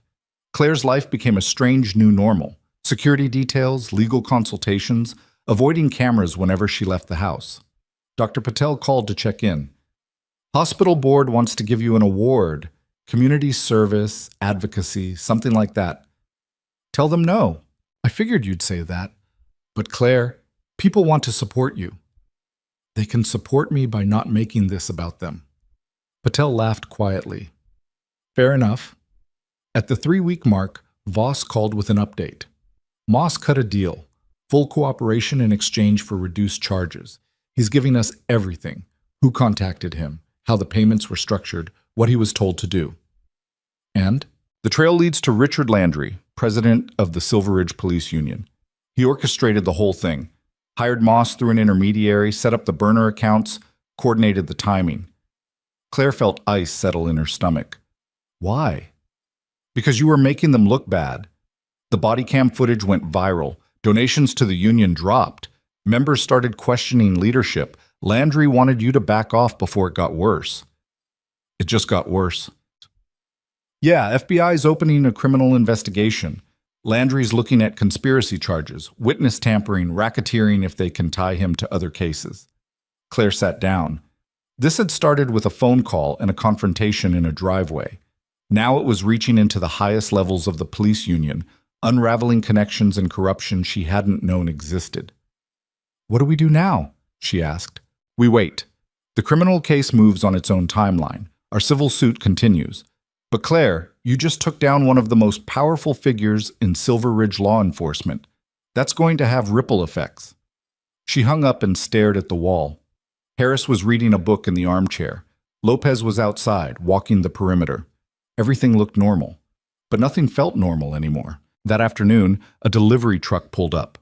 The driver knocked on the door with a large box. Harris checked it first, scanned for wires, weight distribution, anything suspicious. Clean. Claire signed for it and brought it inside. Inside the box was a smaller envelope. She opened it carefully, a handwritten letter on expensive paper. Miss Whitmore, my name is Patricia Landry. I'm Richard's wife. I'm writing to tell you that I'm sorry for what my husband did. I didn't know about the harassment until the FBI showed up at our door. I've been married to him for 26 years, and I thought I knew who he was. I was wrong. I'm not asking for forgiveness. I'm just asking you to know that not everyone in his life supported what he did. Some of us are horrified. I hope you find peace. Patricia. Claire read it twice, then set it aside. She didn't know what to do with it. Sympathy for the wife of the man who'd tried to destroy her felt misplaced, but the letter was real, human, unfiltered in a way most of the messages she'd received weren't. She folded it and put it in a drawer. The next day, the news reported Landry's arrest. Footage showed him being led out of his house in handcuffs, suit jacket over his wrists, face pale and drawn. Reporters shouted questions he didn't answer. His lawyer issued a statement denying all charges. Public opinion swung again. The narrative shifted from nurse versus cop to corruption in law enforcement. Editorial boards called for investigations. Politicians promised reforms. The city council held emergency meetings. Claire watched it all from a distance, like observing weather patterns she couldn't control. A week later, Voss called. Second settlement offer. The city's upped it to $400,000. The union's offering another $200,000 separately. Policy overhaul, mandatory bias training, independent review board. They want this done. Claire was quiet. Claire? I'm thinking. About what? Whether $600,000 and some policy changes actually fix anything. Voss sighed. It doesn't, but it's more than most people get, and it sends a message. What message? That if you harass someone long enough, you can buy your way out? That there are consequences. That's more than we had before. Claire stood and walked to the window. Outside, the street was quiet. Mrs. Castellano was pruning her roses. A kid rode past on a bike. Ordinary life, continuing like nothing had happened. "I'll think about it," she said. "Don't think too long. Offers like this don't stay on the table." She hung up. Harris looked up from his book. "Big decision." "Yeah." "What are you going to do?" Claire shrugged. "I don't know yet." But she did know. She'd known since the moment Cole had told her to step away from her own car, since Haynes had made that phone call, since Landry had decided she was a problem that needed solving. She was going to see this through, not for the money, not for the headlines, but because walking away now would mean accepting that what happened was okay. And it wasn't. That night she called Voss back. "Reject both offers. We're going to trial." Voss was silent for a moment. "You're sure?" "I'm sure." "All right. I'll let them know." 3 months later, the trial date was set. June 15th, federal court. Judge Marilyn Shue presiding. The weeks leading up to it were a blur of depositions and prep sessions. Voss walked Claire through every detail. What to expect, how to answer questions, what the defense would try to use against her. They practiced cross-examination until she could recite her story in her sleep. The defense team was a wall of expensive suits and calculated smiles. They filed motion after motion, trying to delay, trying to suppress evidence, trying to paint Claire as someone looking for a payday. Voss shot them down one by one. When the trial finally started, the courtroom was packed. Reporters, activists, curious onlookers. Claire sat at the plaintiff's table in a navy suit, hands folded, watching as the jury filed in. Voss's opening statement was clean and direct. He laid out the facts: the 911 call, the confrontation, the body cam footage, the harassment, the break-in, the money trail. He spoke for 20 minutes and never raised his voice. The defense countered with sympathy. Cole was a dedicated officer.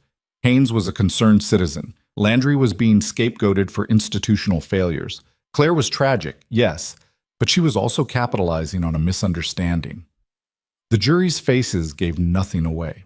The first witness was Sergeant Park. He testified about department protocols, about how the 911 call should have been handled, about the failures that led to Claire's driveway confrontation. The defense tried to poke holes. Park didn't budge. Next came Captain Reyes. She described Claire's military service, her decorations, her character. The defense objected twice. The judge overruled both times. Derek Moss testified on day 3. He looked smaller in the witness box, shoulders hunched, voice shaky. He described how he'd been contacted, what he'd been paid to do, how he'd thought it was harmless until he saw the news coverage. "Did you know who hired you?" Voss asked. "Not at first, but after the FBI traced the payments, yeah, it was the union." "And what were you told to do?" "Scare her, make her think she wasn't safe, make her drop the lawsuit." The courtroom went silent. On day 5, Claire took the stand. Voss led her through the timeline. The morning she came home from her shift. The moment Cole approached. What he said. What she said. How it felt to be treated like a criminal in her own driveway. "Were you afraid?" Voss asked. "No," Claire said. "I was angry." "Why?" "Because I'd served this country. I'd saved lives. I'd done everything right. And it didn't matter. Someone looked at me and decided I didn't belong." The defense attorney cross-examined for 2 hours. He tried to rattle her, to suggest she'd been combative, that she'd escalated the situation. Claire stayed calm. She answered every question with the same measured tone she used in the ER. By the time she stepped down, the jury looked exhausted. Closing arguments came on day 7. Voss summarized the evidence, connected the dots, reminded the jury that this wasn't about one bad cop. It was about a system that had failed at every level. The defense argued reasonable doubt, argued that mistakes weren't crimes, argued that Claire was asking for too much. The jury deliberated for 11 hours. When they came back, the foreman stood and read the verdict. Liable on all counts, $400,000 from the city, $300,000 from the union. Policy reforms mandatory within 90 days. The courtroom erupted. Claire sat perfectly still, hands in her lap, feeling nothing and everything at once. Outside, reporters swarmed. Voss gave a statement. Claire walked past them all without a word. Harris and Lopez were waiting by the car. "You did good," Harris said. Claire nodded. She didn't trust herself to speak. The drive home was quiet. When they pulled onto Maple Crest Avenue, the street looked the same as always. Houses, lawns, mailboxes. Like nothing had changed, but everything had changed. Claire got out of the car and walked to her front door. Harris and Lopez stayed in the driveway, giving her space. She went inside and stood in the middle of the living room, looking around. Her furniture, her walls, her home. For the first time in months, it felt like hers again. Her phone buzzed. A text from Voss. "Congratulations. You earned this." She set the phone down and walked to the kitchen, made coffee, sat at the table, let the silence settle over her like a blanket. Outside, a car pulled up. Claire looked through the window and saw Marcus getting out. He walked to the door and knocked. She let him in. "Heard the verdict," he said. "Yeah. How do you feel?" Claire thought about it. "Tired." Marcus nodded. "That's fair." They sat in the living room, not saying much, just existing in the same space. After a while, Marcus stood to leave. "You going to be okay?" he asked. "Yeah," Claire said. "I think so." He left. The house went quiet again. Claire walked upstairs and changed out of her suit, put on jeans and an old sweater, came back down and made dinner, pasta, nothing fancy. Ate at the table, watching the sun set through the window. Her phone buzzed again. Another email. She almost ignored it, but the subject line caught her eye. From a fellow veteran. She opened it. "Miss Whitmore, I don't know if you'll read this, but I wanted to thank you. I'm a black man who served in the Marines for 10 years. I've been stopped in my own neighborhood 4 times, twice by the same cop. I never said anything because I didn't think it would matter. Watching your case gave me hope. I'm filing a complaint tomorrow. Thank you for not backing down. Respectfully, James Porter." Claire read it 3 times.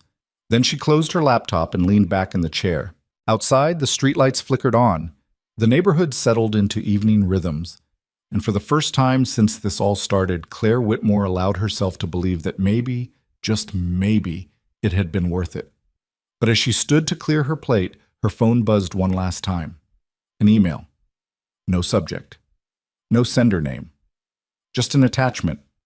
She hesitated, then opened it. A photograph, taken from across the street, through her living room window, time-stamped 2 hours ago, while she'd been in court. And in the corner of the image, barely visible in the reflection of the glass, was a figure. Watching. Someone who hadn't been caught yet. Someone who was still out there. Claire's hand didn't shake as she forwarded the photo to Voss, then to the FBI field office, then to Delgado. She added a single line. Someone still watching. Then she set the phone down and walked to the window. The street was empty. No cars she didn't recognize. No movement in the shadows. But someone had been there 2 hours ago, close enough to frame her through glass, patient enough to wait until she was occupied elsewhere. Her phone rang. Voss. "I got it. I'm calling the FBI now." "Do that. I'm calling Harris." She hung up and dialed. Harris picked up on the first ring. "We just left. What's wrong?" Claire described the photo. Harris was silent for 3 seconds. Then, "We're turning around. Lock your doors. Don't open them for anyone except us." "I'm not hiding in my own house." "I'm not asking you to hide. I'm asking you to stay alive until we figure out who this is." Claire ended the call and locked the front door. Then the back. She checked every window, pulled the curtains, and stood in the kitchen with her phone in one hand and a chef's knife in the other, feeling ridiculous and vigilant in equal measure. Harris and Lopez arrived in under 10 minutes. They came through the back door. Claire heard the lock disengage, heard Harris's voice low and controlled. "It's us." She let them in. Lopez immediately went upstairs. Harris stayed with Claire, scanning the photo on her phone. "Taken from across the street," he said. "Angle suggests second-floor window, probably Haynes's old place. The new family moved in 3 weeks ago. Then we talked to them." Lopez came back down. "House is clear, but someone's been on the garage roof recently. Fresh scuff marks on the shingles." Claire's stomach tightened. "When?" "Can't tell. Could be from Moss, could be from tonight." Harris was already on his radio, coordinating with local PD. Within 15 minutes, 2 patrol cars arrived. Officers fanned out across the street, knocking on doors, asking questions. Claire watched from the window as lights came on in houses that had been dark. The young couple from Haynes's old place came outside, confused and concerned. The husband held their toddler. The wife wrapped a bathrobe tighter around herself. An officer spoke to them, gesturing toward Claire's house. The wife shook her head. The husband pointed back at their own house, saying something Claire couldn't hear. Delgado pulled up and walked straight to Claire's door. Harris let him in. "The neighbors say they haven't seen anyone suspicious," Delgado said. "But their second-floor guest room window faces your house. It's been unlocked since they moved in. They didn't think to check it." "So someone got in," Claire said. "Looks that way. We're dusting for prints now." Claire sat down at the kitchen table. The exhaustion was catching up again, that bone-deep fatigue that came from months of watching her back, months of wondering when the next threat would materialize. "How long does this go on?" she asked. Delgado pulled out a chair and sat across from her. "Until we catch whoever's doing this. And if you don't?"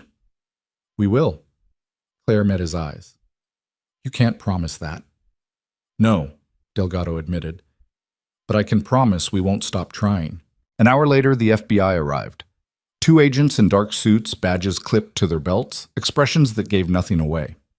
The lead agent was a woman in her 40s named Sarah Kwan, sharp-eyed and efficient. Her partner was younger, a man named Russo, who spent more time listening than talking. Kwan sat down with Claire and went through everything. The photo, the timeline, the previous incidents. She took notes on a tablet, asked clarifying questions, never rushed. "The metadata on the photo shows it was taken with a burner phone," Kwan said. "Purchased 2 months ago at a convenience store in Millbrook. Security footage from the store is long gone. But the phone pinged a cell tower 3 blocks from here around the time the photo was taken." "Can you trace it?" Claire asked. "We're trying. But whoever's using it knows what they're doing. They're careful," Russo spoke up. "The pattern suggests someone with a personal vendetta, not random, not opportunistic. This person is invested." Claire thought about that. Cole was in custody. Landry was awaiting trial. Haynes had moved away. Moss had cooperated. Who was left? "Could it be someone connected to one of them?" she asked. "Possible," Kwan said. "We're pulling phone records, financial transactions, known associates. If there's a connection, we'll find it." They left an hour before midnight. Harris and Lopez set up a rotation, one inside, one outside, both armed. Claire went upstairs and lay down on her bed without undressing. Sleep felt impossible, but exhaustion dragged her under anyway. She woke to sunlight and the smell of coffee. Downstairs, Lopez was at the kitchen counter, pouring from a fresh pot. Harris sat at the table, scrolling through something on his phone. "Anything?" Claire asked. Harris looked up. "FBI's got a lead. Someone used a credit card linked to Cole's wife to rent a car 2 days ago. Same car was spotted on this street yesterday afternoon." Claire's chest tightened. "Cole's wife?" "Melanie Cole. 38, high school teacher, no criminal record, but she filed for divorce 3 weeks ago. Maybe she blames you for that." Claire poured herself coffee and sat down. "Why would she? Her husband's the one who screwed up." "People don't always think straight when their lives fall apart," Lopez said. "She lost her marriage, her reputation, probably her job. She's looking for someone to blame, and you're the most visible target." Harris's phone buzzed. He answered, listened, then stood. "FBI's picking her up now. They want you to come to the field office for a positive ID on the photo angle. See if you recognize her from the neighborhood." Claire nodded. "Let's go." The FBI field office was downtown, a concrete building with tight security and fluorescent lights that made everything look washed out. Kwan met them in the lobby and led Claire to a conference room. Inside, a laptop was open, displaying surveillance footage from the street. "This is from yesterday, around the time the photo was taken," Kwan said. She hit play. The footage showed a dark sedan pulling onto Maple Crest Avenue, slowing near Claire's house, then parking 3 doors down. A woman got out, slim, dark hair pulled back, wearing jeans and a hoodie. She walked toward the house that used to belong to Haynes, looked around once, then disappeared from view. Kwan froze the frame. "Recognize her?" Claire leaned closer. The angle was bad, the resolution grainy, but something about the posture felt familiar. "I'm not sure." Kwan pulled up another image, a DMV photo. Melanie Cole. Round face, tired eyes, a smile that looked forced. Claire compared the two. "Could be her, but I can't say for certain." That's fine. We have enough to bring her in for questioning. 2 hours later, Quan called Claire back to the field office. Melanie Cole sat in an interrogation room, visible through one-way glass. She looked smaller in person, shoulders hunched, hands folded on the table in front of her. Quan stood next to Claire. She's not talking yet, but we found the burner phone in her car. Same one used to take the photo. What's her story? She says she was just driving around, needed to clear her head, denies taking any photos. Claire watched Melanie through the glass. The woman looked exhausted, broken. But there was something else there too, a tightness around her mouth, a tension in her jaw that suggested she was holding something back. Quan went into the interrogation room. Claire watched through the glass as Quan sat down across from Melanie. Mrs. Cole, we found the phone. We have metadata showing it was used to photograph Ms. Whitmore's house. We have your car on surveillance footage. I need you to start being honest with me. Melanie's eyes filled with tears. I just wanted her to know. Know what? That she destroyed my life. Melanie's voice cracked. My husband lost his job. We lost our house. I lost my job because parents complained about having someone married to a racist teaching their kids. I lost everything. And she's on the news getting awards and settlements and everyone treating her like a hero. So you decided to scare her. I just wanted her to feel what I felt, that's all. Quan leaned forward. Did you hire Derek Moss? No, I didn't even know who that was until I saw it on the news. Did you break into her house? No. Did you send threatening texts? No, I just took the photo. I wanted her to know someone was still watching. That's it. Quan sat back. You understand that what you did is illegal. Melanie nodded, tears streaming down her face. I know, I don't know what I was thinking. Claire turned away from the glass. She'd expected to feel anger, vindication, something sharp and satisfying. Instead, she just felt tired. Melanie Cole was a casualty of her husband's choices, lashing out because she didn't know what else to do. It didn't excuse what she'd done, but it made her human. Quan came out of the interrogation room. She's being charged with stalking and criminal harassment. Bail hearings tomorrow. What happens to her? Depends on the judge, probably probation, mandatory counseling, restraining order. She's not a violent threat, just someone who made a bad decision. Claire nodded. Can I go home now? Yeah, we'll keep a patrol on your street for the next week, just to be safe. But I think this is over. Harris drove Claire home. The street was quiet when they arrived. No reporters, no cameras, just the ordinary rhythm of a weekday afternoon. Mrs. Castellano was watering her garden. Mr. Eng was checking his mail.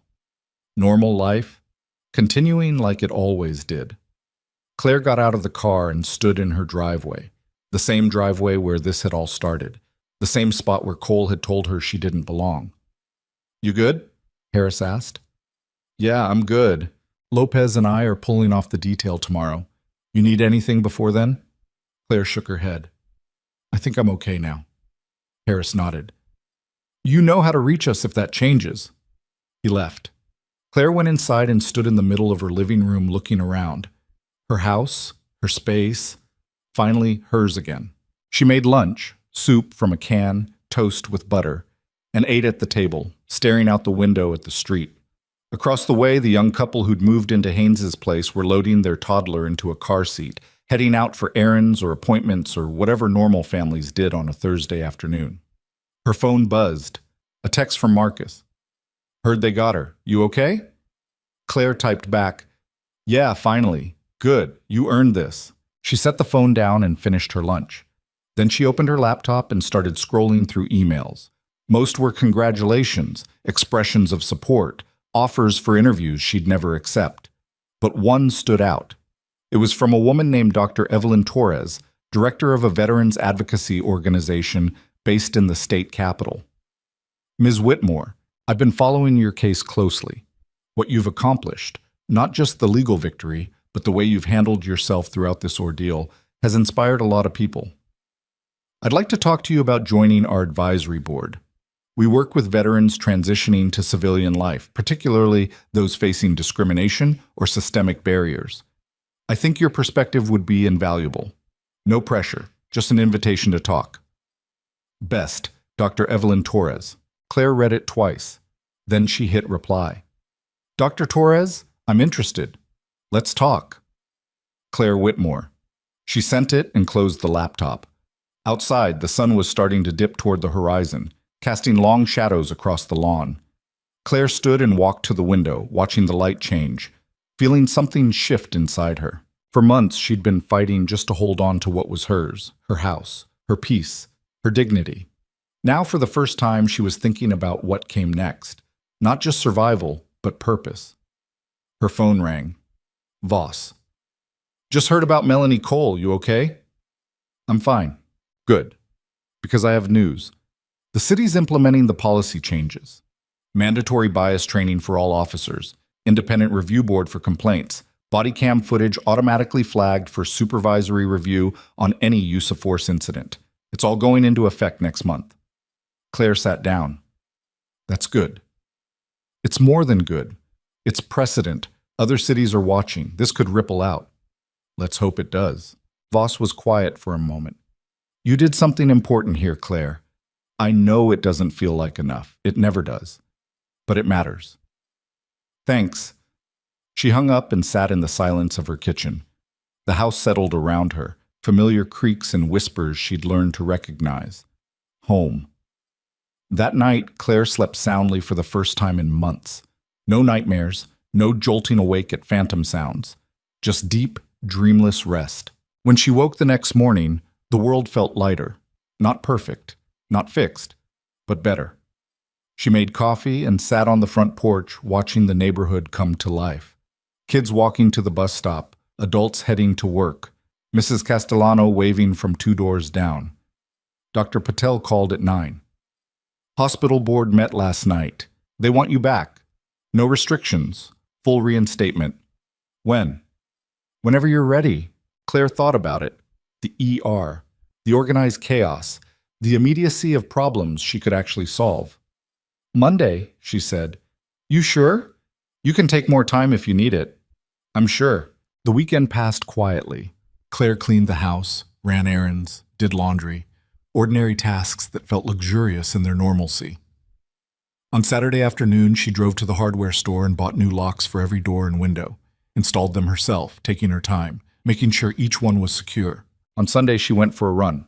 The first real exercise she'd managed in weeks. Her lungs burned and her legs ached, but it felt good to push her body, to remember what strength felt like when it wasn't just about endurance.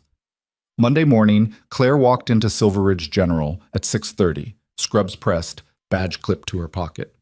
The ER was already busy. A chest pain in Bay 3, a broken ankle in Bay 5, a kid with a fever in the waiting room. She clocked in and dove into the rhythm. Vitals, assessments, IVs, the work she knew how to do. At noon, during a brief lull, one of the newer nurses approached her. A young guy, maybe 25, nervous energy radiating off him. Ms. Whitmore, I just wanted to say, what you did, standing up like that, it mattered. My brother got stopped in his own neighborhood last year. Same kind of situation. He didn't fight it, but seeing you fight made me realize we should have. Claire looked at him. It's not too late. I know. We filed a complaint last week. She nodded. Good. The nurse walked away, and Claire went back to work. But something about the exchange stayed with her. The ripple effect Voss had mentioned. The idea that one person's fight could give others permission to fight too. At the end of her shift, Dr. Patel found her in the break room. How was it, being back? Claire poured herself stale coffee. Good. Normal. That's what you wanted, right? Normal? Yeah. Claire took a sip. But I think I'm done pretending normal is enough. Patel raised an eyebrow. Meaning? Meaning I'm tired of just reacting. I want to do something proactive. Like what? Claire told her about Dr. Torres's email, about the Veterans Advocacy Organization, about the possibility of turning her experience into something that could help others. Patel listened, then smiled. You're going to be busy? Good. I've had enough of sitting still. 3 weeks later, Claire attended her first meeting with Dr. Torres's organization. It was held in a conference room downtown, 15 people around a table, veterans, advocates, lawyers, social workers. They talked about housing discrimination, employment barriers, healthcare access, real problems with real solutions. Claire listened more than she spoke. But when Torres asked for her input on a proposed training program for law enforcement, Claire didn't hesitate. Make it mandatory, not optional, not suggested, required. And make sure it's taught by people who've actually experienced profiling, not just academics reading from slides. Torres nodded. Agreed. Can you help develop the curriculum? Yeah, I can do that. After the meeting, Torres pulled Claire aside. You're good at this. At what? Turning pain into action. A lot of people get stuck in the anger. You're channeling it. Claire thought about that. I'm just tired of feeling powerless. Then keep doing this, because you're not powerless anymore. Claire drove home through early evening traffic, the city lights starting to flicker on against the twilight. When she turned onto Maple Crest Avenue, the street looked the same as always. But it felt different now, less like a place she had to defend and more like a place she'd chosen. She parked in her driveway and got out. Across the street, the young couple waved. Claire waved back. Inside, she made dinner and ate at the table, scrolling through notes from the meeting. Ideas for training modules, contact information for people who could help. The beginning of something that felt bigger than just her story. Her phone buzzed. A news alert. The headline read, Silver Ridge Police Union President Richard Landry sentenced to 4 years in federal prison. Claire opened the article. The judge had cited abuse of power, witness intimidation, and racketeering. Landry's lawyer had argued for leniency. The judge hadn't bought it. Claire set the phone down. 4 years wasn't enough. It never would be. But it was something. Another notification popped up. An email from James Porter, the Marine who'd reached out after the trial. Ms. Whitmore, update. Filed my complaint. The department's opening an investigation. My lawyer thinks we have a good case. Just wanted you to know. Thank you for showing me this was possible, James Clare typed back. James, stay strong. Don't let them wear you down. You deserve better. Claire. She sent it and closed her laptop.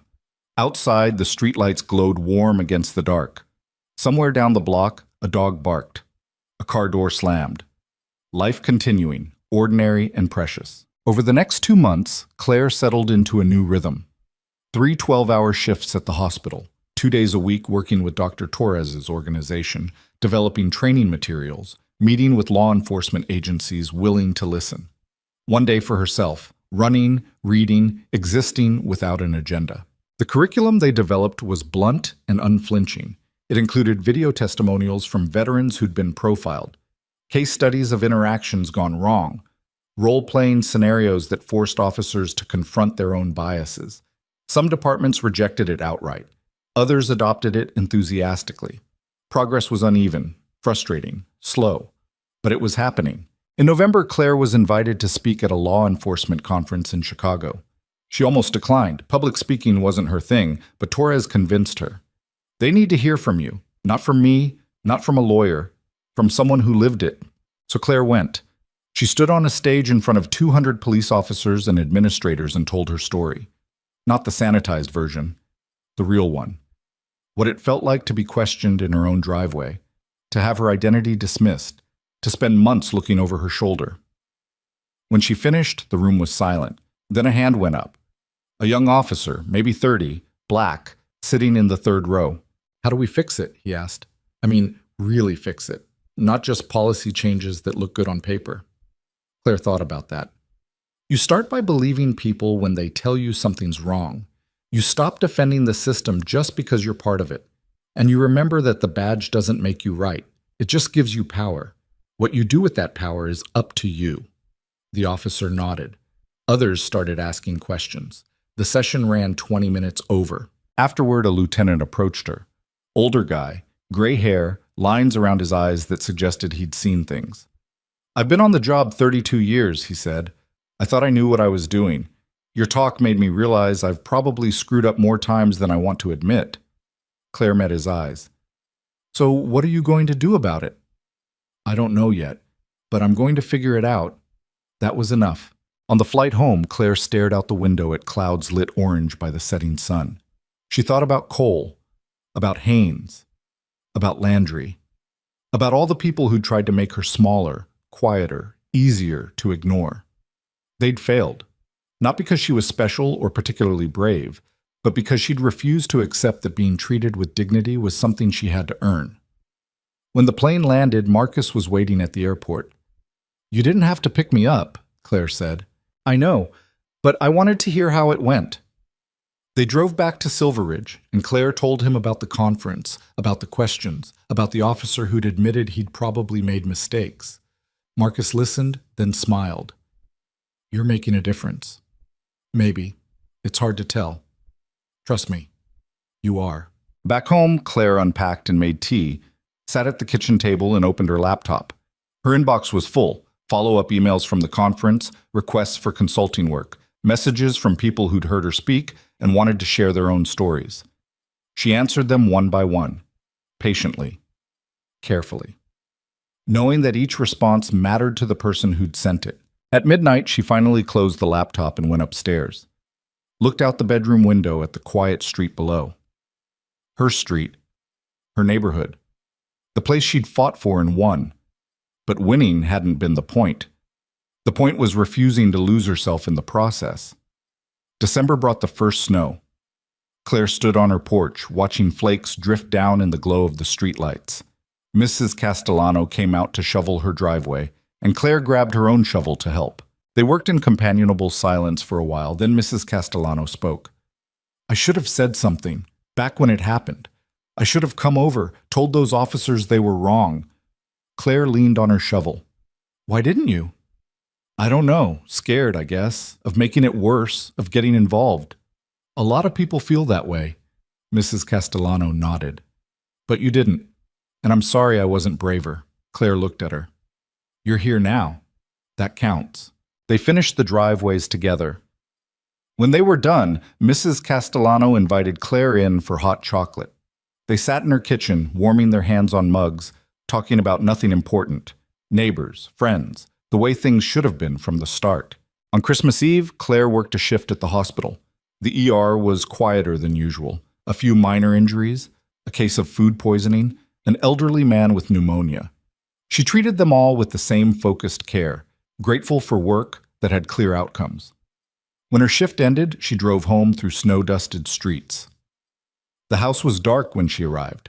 She turned on the lights, made herself dinner, and sat alone at the table. It should have felt lonely. Instead, it felt peaceful. Her phone buzzed, a text from Dr. Torres. "Merry Christmas. Thank you for everything you're doing. You're changing lives." Claire typed back, "Trying to." "Merry Christmas."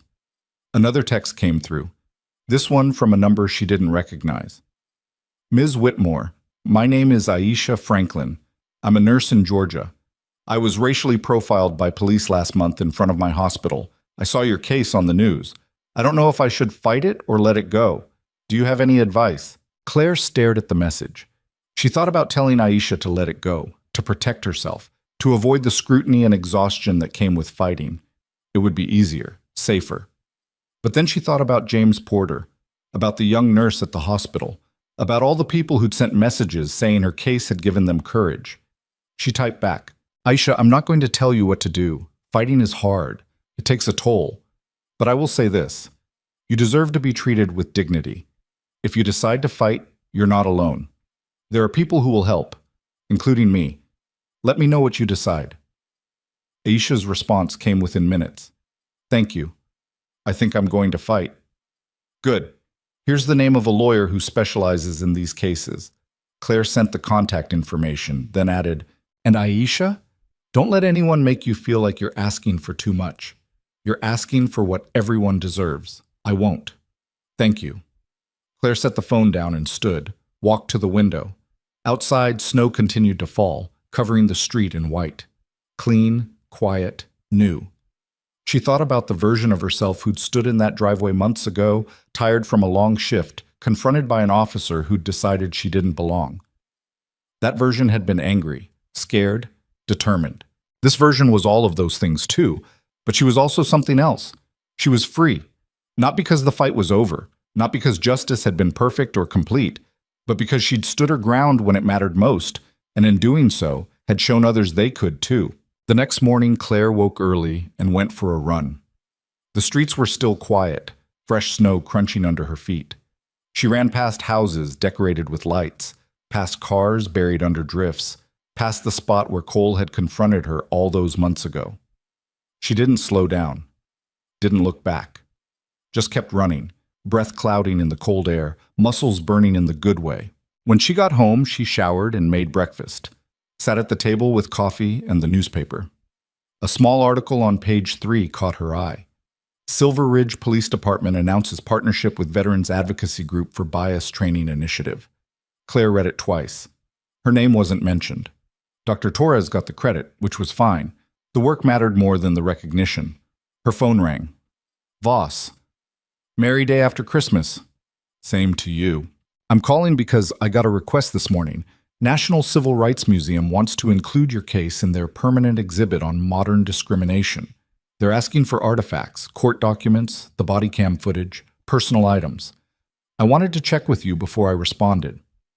Claire was quiet for a moment. What would they do with it? Educational programming, interactive displays. The idea is to show people how discrimination plays out in everyday situations, not just historical ones. And they want my permission. They need it. This is your story. You get to decide how it's told. Claire thought about school kids walking through that museum, seeing her face on a screen, hearing about what happened in her driveway. She thought about the conversations it might start, the awareness it might build. Tell them yes, she said, but on one condition. They include resources for people who want to fight back, legal aid contacts, advocacy organizations, hotlines, not just the story, the tools.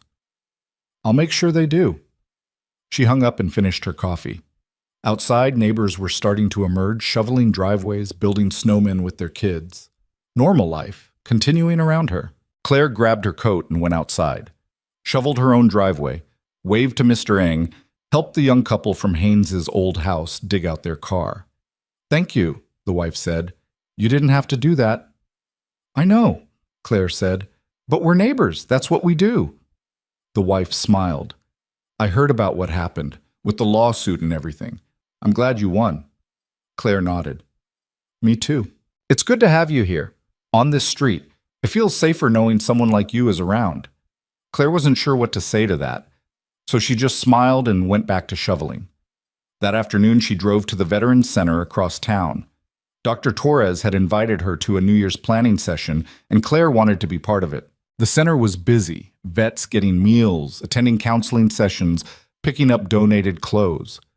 Claire recognized a few faces from previous meetings. They nodded as she passed, some offering quick thanks for her work. The planning session was intense. They mapped out goals for the coming year: legislative advocacy, expanded training programs, partnerships with more police departments. Claire volunteered to lead the training development, and no one objected. By the time the session ended, it was dark outside. Claire said goodbye to Torres and drove home through quiet streets. When she pulled into her driveway, she sat for a moment before getting out. Looked at her house, lights on in the windows, smoke curling from the chimney because she'd started a fire that morning. Home. Really, truly home. She went inside, made dinner, and settled on the couch with a book. Outside, the world kept turning. Inside, Claire Whitmore was exactly where she belonged. New Year's Eve arrived. Claire spent it at the hospital, covering a shift so a coworker with kids could be home. The ER was chaotic. Drunk drivers, fireworks injuries, fights that had escalated. She worked through it all with steady hands and a clear head. At midnight, the hospital erupted in noise. People cheering, horns honking outside, fireworks visible through the windows. Claire stepped out into the ambulance bay, watching the sky light up in bursts of color. Her phone buzzed. Multiple texts coming in at once. Marcus. Happy New Year. Proud of you. Dr. Patel. Thanks for covering tonight. You're the best. Dr. Torres. New year, new fights? Ready? Claire typed back to all of them. Ready. She went back inside and finished her shift. At 6 a.m, exhausted and satisfied, she clocked out and drove home through streets littered with debris from the night's celebrations. The house was cold. She turned up the heat, made coffee, and sat at the table as the sun rose. A new year. A new chapter. Her laptop was open.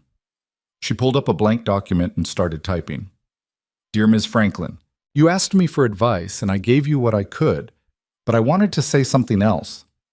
Fighting isn't just about winning. Sometimes it's about refusing to accept that the way things are is the way they have to be. You're going to face people who tell you to move on, to let it go, to be grateful it wasn't worse. Don't listen to them. You deserve better, and demanding better isn't asking for too much. I'm here if you need me. Claire Whitmore. She sent it, then opened another blank document. Started drafting a proposal for a peer support network, a way for people going through similar situations to connect, share resources, help each other navigate the legal and emotional challenges. By noon, she had 10 pages. She sent it to Dr. Torres with a note. Thoughts? Torres replied within the hour. Let's build it. Over the next 6 months, they did. The network launched in March, starting small. 20 people in a private online forum, sharing stories and strategies. By May, it had grown to 300. By August, over 1,000. Claire moderated the forum in her spare time, answering questions, connecting people with lawyers, offering encouragement. It was exhausting. It was rewarding. It was necessary. In September, she got a call from a producer at a major news network. They wanted to do a documentary about her case, about the broader issues of racial profiling and police accountability. Claire's first instinct was to say no. She'd avoided media attention for months, preferring to work behind the scenes. But Torres convinced her otherwise. Your face gives the issue a face, Torres said. That matters. So Claire said yes. The filming took 3 months. They interviewed her, Marcus, Voss, Dr. Patel, even Captain Reyes. They went back to Maple Crest Avenue and filmed the driveway where it had all started. The documentary aired in January, almost exactly a year after the confrontation. Claire watched it alone in her living room, feeling strange seeing her own life reflected back at her through someone else's lens. The response was immediate and overwhelming. Her inbox flooded with messages, support, criticism, questions, testimonials. News outlets requested interviews. Advocacy groups wanted her to speak at events. Claire said yes to some, no to most. She was learning to set boundaries, to protect the parts of herself that weren't public. In March, she received a letter from the Department of Veterans Affairs. They were launching a new initiative to support veterans facing discrimination, and they wanted her input on program development. She flew to Washington, D.C., and spent 2 days in meetings with people who actually wanted to listen. It wasn't perfect, bureaucracy never was, but it was progress. On the flight home, Claire stared out the window at clouds and sky and thought about how far she'd come. From standing in her driveway, being told she didn't belong, to sitting in a federal building, shaping policy that would help others. The arc of it felt impossible, but it had happened. One fight at a time, one refusal to back down at a time. When she got back to Silver Ridge, the city looked different, or maybe she looked at it differently. Either way, she felt something she hadn't felt in a long time. Hope.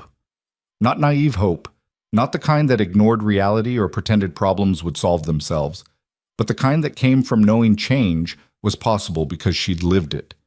That night, she sat at her kitchen table and wrote in a journal she'd started keeping. A year ago today, I was standing in my driveway, being treated like a criminal. Now I'm helping write federal policy. The world is strange and unfair and sometimes unbearably hard.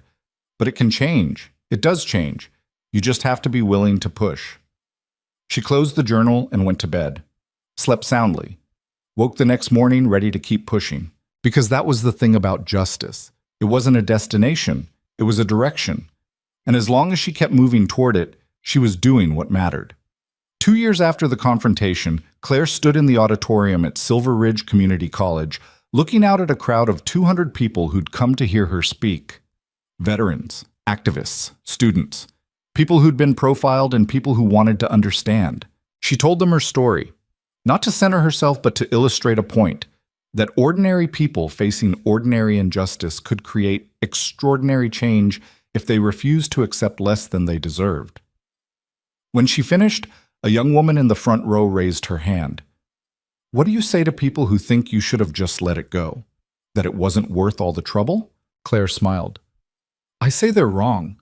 Because nothing about me, my dignity, my safety, my right to exist in my own home is too small to fight for. And if we start accepting that some injustices are too minor to matter, we've already lost. The room erupted in applause. Afterward, people lined up to talk to her, to thank her, to share their own stories. Claire listened to everyone, gave out contact information for lawyers and advocacy groups, reminded them they weren't alone. The last person in line was a middle-aged black man in a suit. He waited until everyone else had left, then approached. "Miss Whitmore? I'm Detective Harold Morris. I work for Silver Ridge PD." Claire's guard went up instinctively. Morris noticed. "I'm not here officially. I'm here because I wanted to thank you." "For what?" "For making us better. The department resisted the changes at first. A lot of us did. But the training you helped develop, it's working. Officers are thinking differently, acting differently. And I wanted you to know that." Claire studied him. "Why are you telling me this?" "Because you deserve to hear it. Not all of us were against you. Some of us were just too scared to speak up. I'm trying to do better." He handed her a business card. "If you ever need anything from the department, call me directly. I'll make sure it gets handled right." Claire took the card. "Thank you." Morris nodded and left. Claire stood alone in the empty auditorium, holding the card, feeling the weight of what it represented. Progress. Imperfect. Incomplete. But real. She drove home through twilight, the city lights starting to glow against the darkening sky. When she pulled onto Maple Crest Avenue, she saw something that made her smile. A for sale sign in front of her house. Not her house. The one next door. And standing in the driveway looking at the property was a young black couple with a toddler. Claire parked and got out. Walked over. "Thinking about buying?" she asked. The woman looked up. "Maybe. Do you live here?" "Next door. I'm Claire." "I'm Jasmine. This is my husband Derek and our son Miles." They shook hands. Miles waved shyly from his father's arms. "What's the neighborhood like?" Derek asked. Claire thought about how to answer that. She could sugarcoat it, pretend everything was perfect, but that wouldn't be honest. "It's good," she said. "Not perfect, but good. And if you move in, you'll have at least one neighbor who's got your back." Jasmine smiled. "That's all we're really looking for." They talked for a few more minutes, then exchanged numbers. As they drove away, Claire stood in her driveway, the same spot where this had all begun, and felt something settle deep in her chest. This was what winning looked like. Not headlines or settlements or documentaries, but a young family feeling safe enough to build a life in a neighborhood that was learning to be better. Claire went inside, made dinner, and sat at her table. Outside, the street was quiet. Inside, she was at peace. Her phone buzzed. A text from Aisha Franklin, the nurse from Georgia, who'd reached out on Christmas Eve. "Won my case. Settlement includes policy changes and a public apology. Thank you for showing me it was possible," Claire typed back. "You did that yourself. I'm proud of you." She set the phone down and looked around her kitchen, her house, her home, the place she'd fought for and won, and now got to share with neighbors who understood what belonging really meant. It wasn't perfect. Nothing ever was. But it was hers, and that was enough.